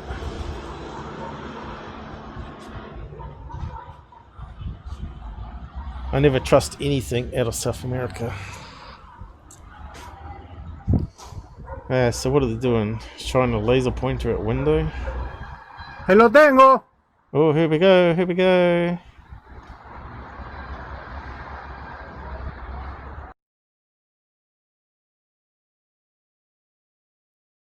Could even be a drone close, couldn't it? But, yeah, it could be a good hoax.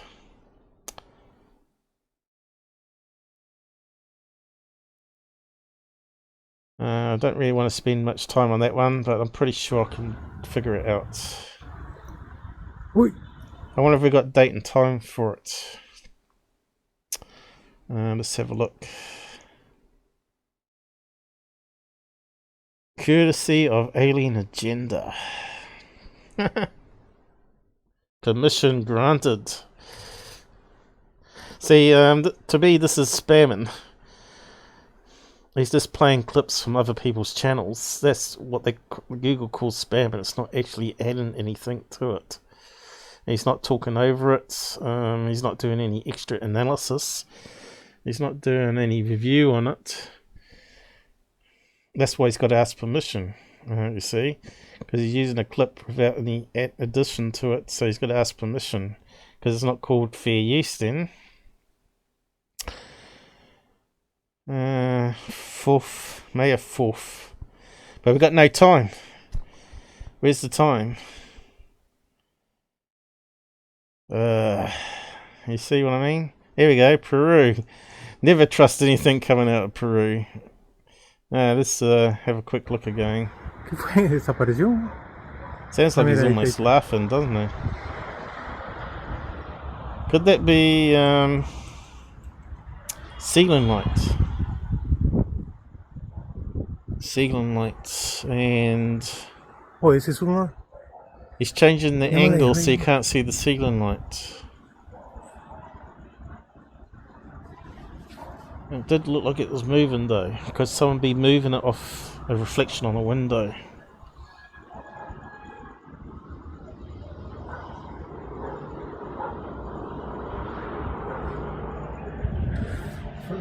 ¿Dónde está? Mira, desapareció. There was something then that happened on the screen. Es por el Callao, mira. Ahí está de nuevo. Llama a la brisa, llámala. Look. Rápido, rápido, mira. Oye, sí, mira. It looked like a reflection on a window there.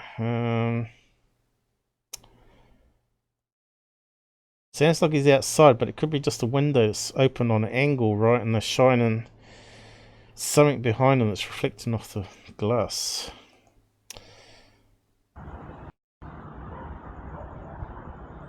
There we go. Does it change shape?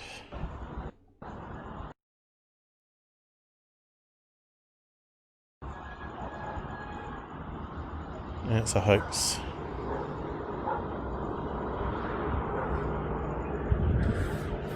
You see that? There was a clue there. There we go, look. Reflection. That almost looks like the same thing, right?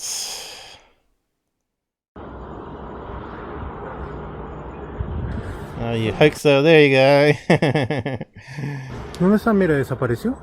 Oh, I didn't know what that was. Es por el Callao, mira. Here we go. Ahí está de nuevo. Llama a la brisa, llámala. Rápido, rápido, mira. Oye, sí, mira. Arriba. Rápido.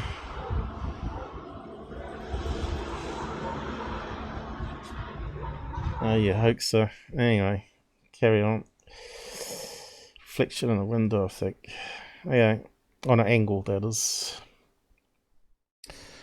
What did you say? You reckon it's a laser pen on glass? Yeah. Could be. You could put a filter on it that makes a UFO shape as well. Yes, Professor Fitch, you're more than likely right.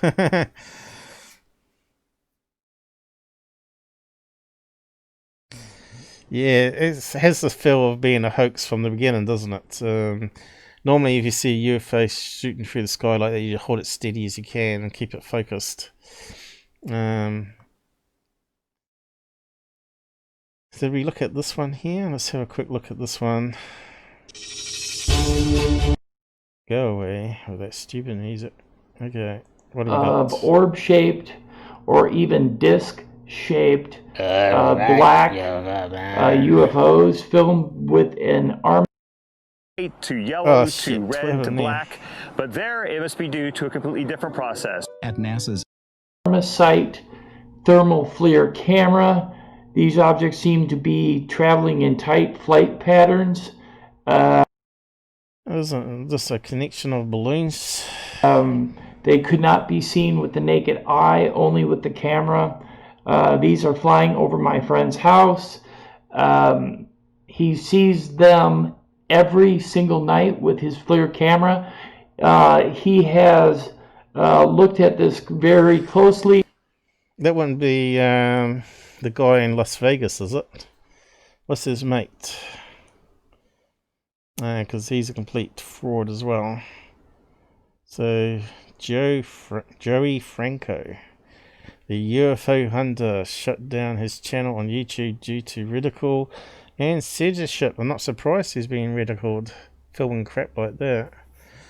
Claims he did not see these with the naked eye. Well, you won't if it's black and white and they're black balloons and they're giving off some heat.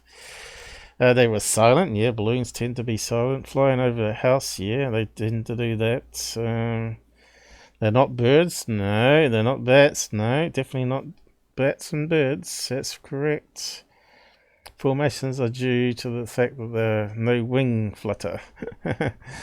Well, obviously, there are a bunch of balloons joined together. And doesn't think that they're birds or bats.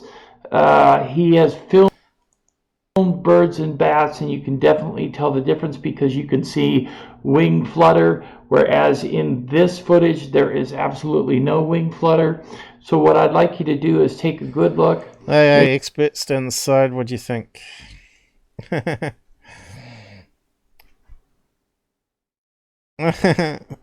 Snipes is onto it. So you guys can take over from me. You can do the show next Saturday. You don't need me anymore. You guys have got it. Okay, let's see what the comments are saying. I can retire and have someone take over for me. I've always said if we could see it all spectrum, the sky would be covered with balloons and bats and birds. And you'd be able to see jets far away. It was real government. No. I did not feel anything human here. Hey? I do not feel anything human here.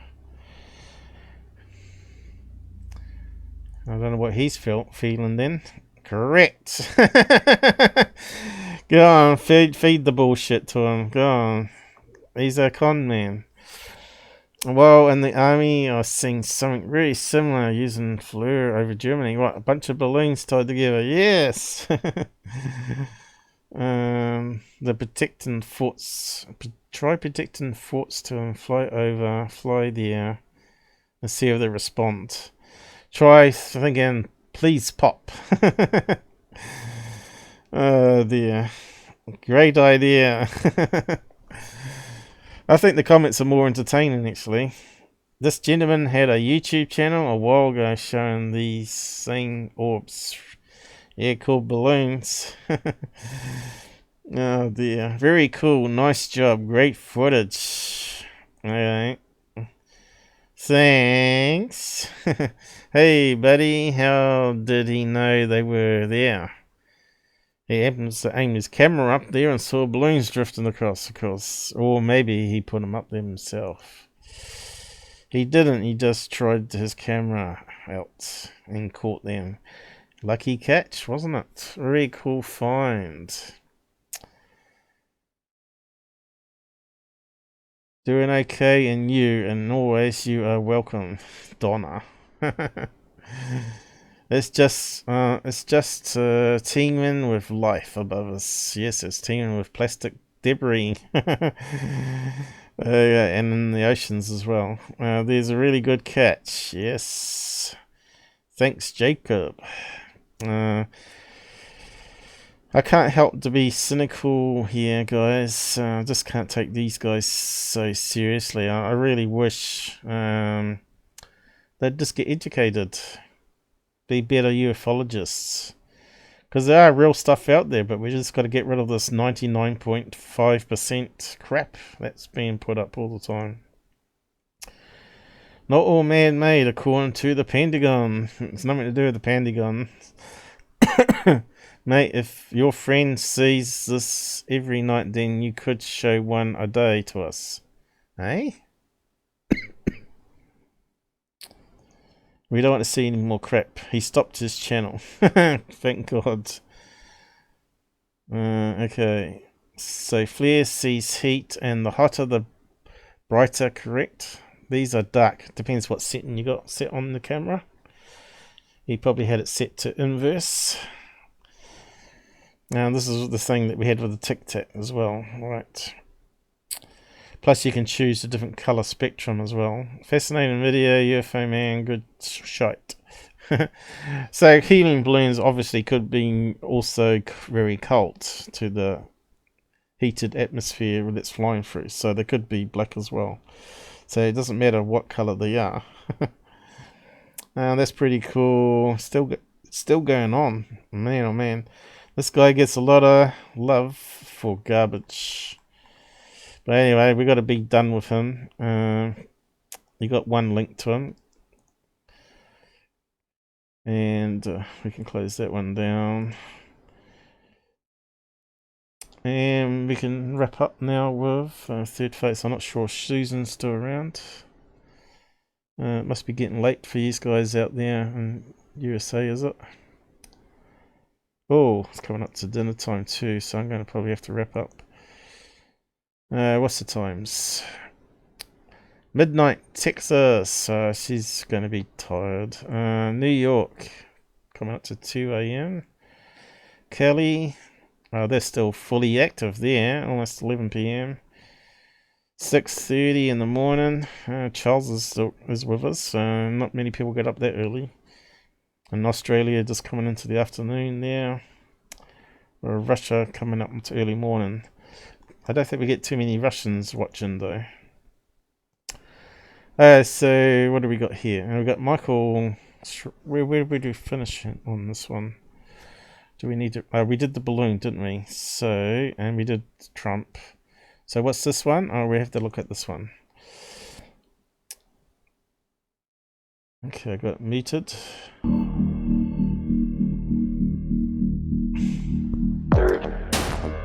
Our job is never finishing.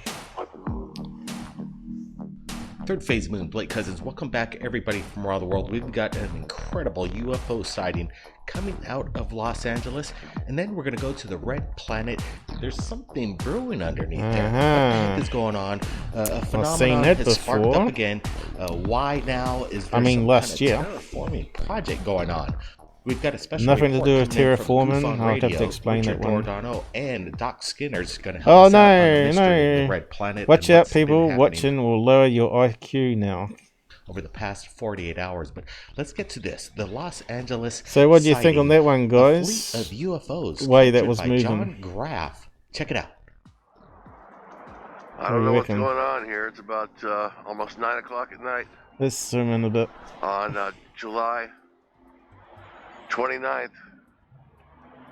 Take a look, guys. Lights going up from the ground. Chinese landings. Crap in the skies. Drones. Holy piss. Now, Chinese lenses it can't be because some of them are changing angles and coming back down. I don't know what's going on. I hope these are in focus. But it looks like a drone, moves like a drone, Look at this. far away. It's going to be a drone. What the hell's going on here? So whether that's one of those drone shows, and are we looking at letters here on a different angle to where the viewers are meant to be? Does that look like a letter E forming there? Letter I? Oh, Let's have a please look. be picking this up. This is nuts. Looks like it could be letters on the side, at that. perhaps. I wonder if it's stabilized. God, I wish my neighbor was here right now. He comes. Or was it forming star constellations from the wrong angle? Could that be the Big Dipper forming there? On watches for UFOs, but holy crap. Can I hear some buzzing in the background on this one? Let's amp it up a bit. Sounds like a swarm of bees, which drones would be.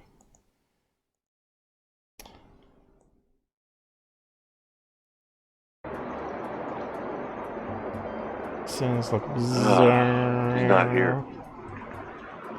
What the hell? Okay. Okay, this is crazy, guys. I don't know what's going on here. It's about almost 9 o'clock at night on July 29th. Take a look, I swear guys. I can hear drones in the background. There is some wild looking crap in the skies. Holy piss. There's a car going past. Hold on. I'm gonna put my hat on backwards. I don't know what's going on. I hope these are in focus. Stop talking and let's Look at have a this. listen. What the hell's going on here? Right in the background there, I can hear. Oh, like please be picking this up. This is nuts. Look at that. So what do you reckon, guys? Have a good night, Professor. All right, we're losing a few people. Oh, alright, thanks for joining us. I hope you had fun. Another fun night. Good. We got another convert, guys. So see, we're not all bad channels. We are some decent channels out here. Gas and balloons is cooler. Yep. You're talking about the last video. So what do you reckon on this one? Drones, 100%, 80%. Who's out there with us? Anybody still alive? Alive? Like. I barely am myself. Oh damn, I gotta get going. But anyway, let's carry on a wee bit. God, I wish my neighbor was here right now. He It's gonna comes be on and super watches loud for though. UFOs. Hang on, I'll just turn it down a bit. Holy crap. Come on, get the talking heads on. Nuts. Look at that. Yeah, it's a drone. I think they're trying to form letters in the sky, but it's a bit hard to tell. God, I wish my neighbor was here right now. He comes out and watches for UFOs. So that's probably a fair distance away. I bet if we got the map out, if we knew where the location was, I bet it's over a stadium or something like that, or over a park. It could be just a whole bunch of drone people getting together for a weekly fly around, even. So anything's possible. Social event. Holy crap.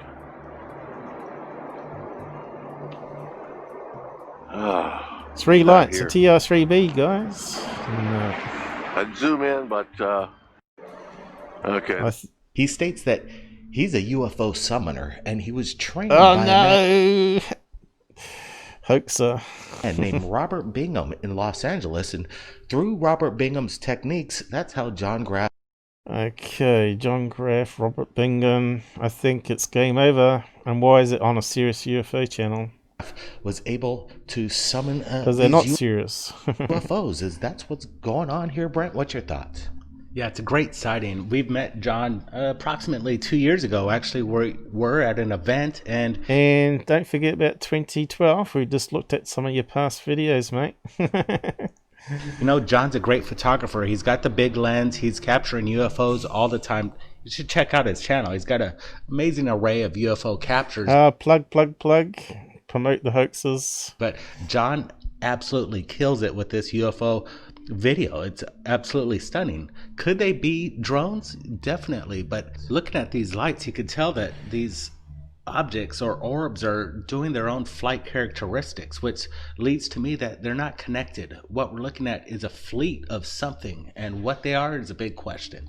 And again, we're getting some close-ups on this. We're enhancing it, and John Graff did some great enhancement on this as well. And we got to roll out birds. So whatever this is, I'm hoping somebody else in Long Beach, California, captured this. And if you have, send it to us right here at Third Phase Moon. We want to look at it.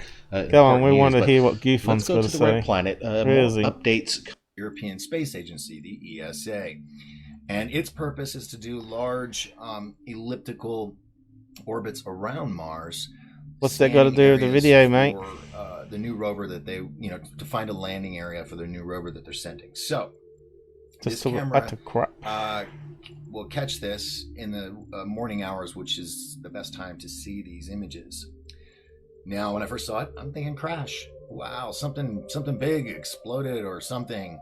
Yeah, so they skimmed past the drone one. How about that? We didn't even get some opinions. I wanted some opinions. I wanted to see what the talking heads were going to say. Okay, so the Mars one. Okay, this is one's easy to debunk. This happens every year. It's over some 500 million year old extinct volcanoes, and Mars does have an atmosphere, it does have moisture, it does have methane gas and all that sort of stuff in the atmosphere, and it also has dust, but it forms these clouds on Mars. Let's see if I can find it.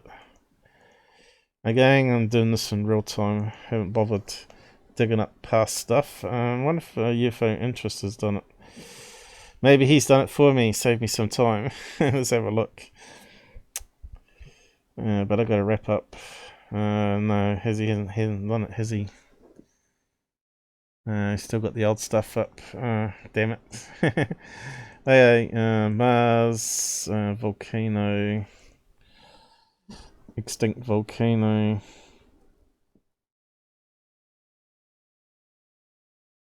Clouds. Basically, they're clouds on the strip string there.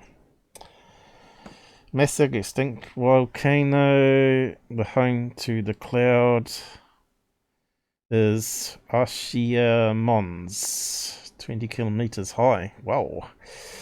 Okay, so let's see. We got some pictures. So yeah, those talking heads just need to learn how to use Google. And need to learn some basics. Oh, look, there we go. Looks like the video that we're currently watching, but this one's from the same year. So it's the same picture. So there you go. These one cloud on Mars that's over 1,800 kilometers long. 1,800 kilometer long white cloud. So have we got one from past years there? Let's see. Long cloud streaming out. Also visible. Olympus Mons visible in image on the right. Let's have a look. Blah blah blah. Martian year 687 days compared to 365. The season lasts about twice as long. The clouds grow each morning. Blah blah blah. Lucky Mars Express. Blah blah blah. Okay. So I was hoping to look for one image from past year. There's bound to be some. So that was recent, 2 days ago, so we don't want that. Let's have a look. I remember talking about it last year when it came out too, and they reported the same thing. I think it was Tyler that mentioned it, wasn't it? He was blabbing that it's a active volcano. Extinct volcano photos, here we go. How did they get that one? From Mars rover? Don't know. Is that on the Mars, or is it made up?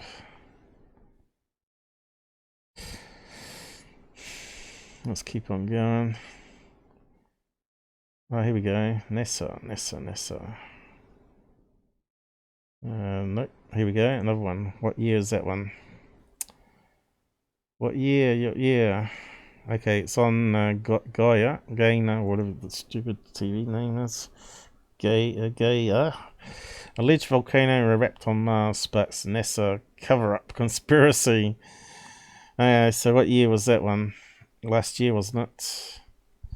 September the 24th this time. Bubble. What year was it? Yeah. October 2018, 2 years ago. Oh yeah, they just talked about it being 2 years ours. So that makes sense. It was 2 years ago last time it came up. And now they're creating into a conspiracy still. So another one debunked here, but what's this idiot saying? We'll just finish up here. And then I might just have a quick listen to that Trump one that they've just added. I don't know, but with further research, I came to find that the ESA is aware of this. This is a recurring phenomenon every season. Yeah, I'll be there in a minute. In its orbit around the sun, and it is water particles, believe it or not, that create this cloud. Now they say that it disappears within a few hours. But there's something that caught my eye that I would like to point out. I think it's either the third. This is where they're mixing real information with fake information. You see a well-defined line between night and day right across the middle of Mars. Now, the line is not perfect. It's jagged. It's got bumps and that's because it's going through atmosphere stuff. Now that you can guess and dust. Most likely mountain ranges, creating a little bit of a shadow. But what really caught my eye was that in one of these images, the third or fourth, I'm going to pause it here. So you can see the cloud layer. It's very thin though. Make sure I got it. It is an image that shows that line that's wiggly, but it's got a well-defined definition of the line, right? Of night and day. But there it is. I froze it. But if we look closely, we will see this mistiness above the sky or the sunline, right? I'm looking at it thinking that's a very thin atmosphere. Those could be clouds. Correct. What's the Mars atmosphere? We just talked about water vapor, so it should have given them a clue there, shouldn't it? Mars atmosphere. Let's see. Does it tell us? Percentages? Yes, it does. Carbon dioxide, 95%. Nitrogen, 3% almost. Argon, oxygen, hardly any oxygen. So if they want to transform it, they're going to have to find some water and put some algae on there to pump out some oxygen, because that's where normally most of the oxygen comes from, is from the sea and algae and that sort of stuff. What is Mars atmosphere? There you go, it gives a better list there. So what's this strip trying to tell us?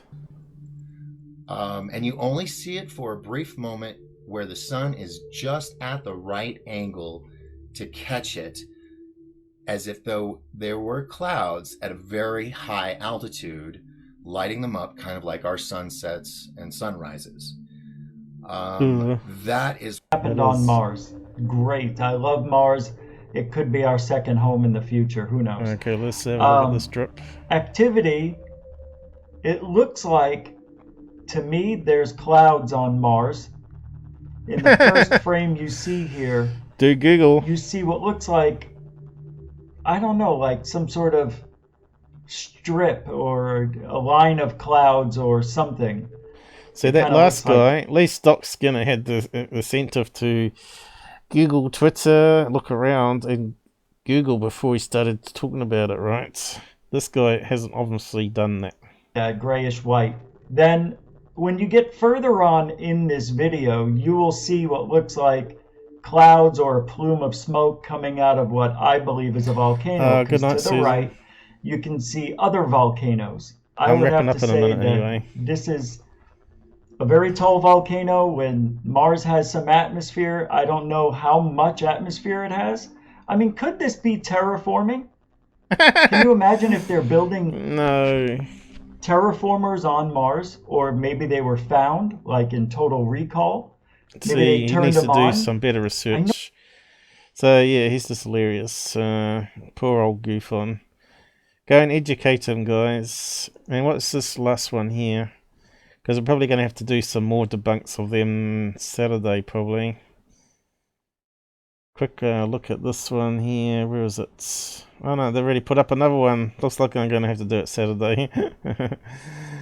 TR3B. I'm going to have to watch that one later. President demands transparency. Let's have a quick look of that one. And it looks like we've got more to come Saturday, guys. Welcome back to Third Phase of Moon. Blake Cousins, we've got a special report for you today. Incredible statements coming in from the president himself. Lou Dobbs spoke with him and asked him some interesting questions about UFOs.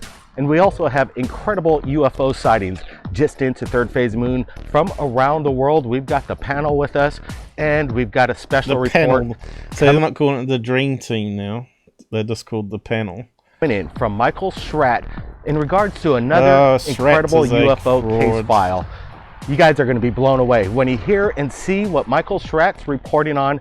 But first, let's get to what Lou Dobbs... He's trying to get promotion from a big UFO channel. That's a fraud asked the channel. president today in regards to the UFO subject matter. Listen up. A lot of my friends are very concerned about what the federal government is doing when it comes to UFOs. So if I could just ask you, are you going to commit more resources to exploring UFOs and open the documents to the public? All right, here we are again. UFOs in mainstream news. Lou Dobbs talked to Donald Trump today, and jokingly, we're talking about UFOs. This is what makes me so angry with mainstream news. They don't know how to react because they don't follow UFOs. So they have to have that defense mechanism. UFOs. Hey, Trump, Dobbs asks him, so what's going on? Any transparency coming out of the White House, with those UFOs? So where's the Trump bit then? You're the UFO expert now, Lou Dobbs. Oh, get away. And I will tell you that I'll do whatever you ask me to do, including total transparency. And I got to tell you, there's probably some pretty good transparency needed there. There's no doubt about that. We need more transparency over there, Lou. They got to have more transparency. And Trump in the past has been flip-flopping. I don't really... No, it's not. Trump's always been transparent. He just blabs his mouth on Twitter every day, guy. He's the most transparent person in government in America at the moment. But anyway, I think we'll leave it there. Maybe we'll recap it next time, guys. I got dinner that's waiting now, unfortunately. But anyway, yeah. I suppose I could leave it there and we'll come back to it next time. Mr. Goofon. Susan's gone to bed. It's coming up to 1 o'clock. And just get rid of that garbage. Thanks, guys. I'll just say good night on the side here. Got a dash now, unfortunately. I could really go because I've got the energy for it, right? I could keep on going. Good night, all. Thanks for watching, liking. I think we got some good likes today too. Looks like I've got to muck around with the stats, see what's going wrong there with Google, what they've done. And sharing will help us to grow as well. We need to get more people educated and be real ufologists. There's real stuff out there, it's just that they're not filming it. Too busy filming balloons when they probably the UFOs flying behind them. But anyway, kick off the end credits and say goodnight. Thanks, Keith. Good night, Charles. Thanks, Ken, Charles, and thanks for all the donations. Is it coming up? Aha, there we go.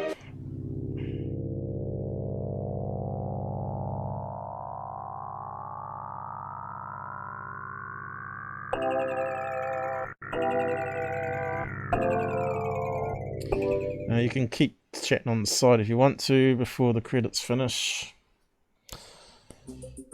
After that, Google doesn't save the chat.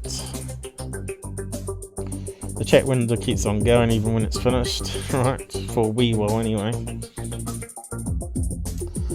As far as I know, technical errors were pretty non-existent, but yeah, Google stuffed up the counters. For everyone bollocks to it. Maybe OBS were onto it fast. They've got a big team, you see. No problem, Charles. Thanks as well.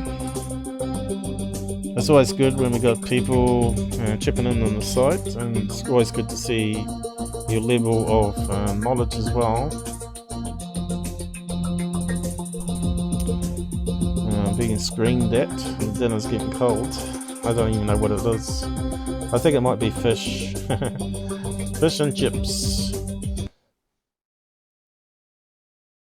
Okay. Good night.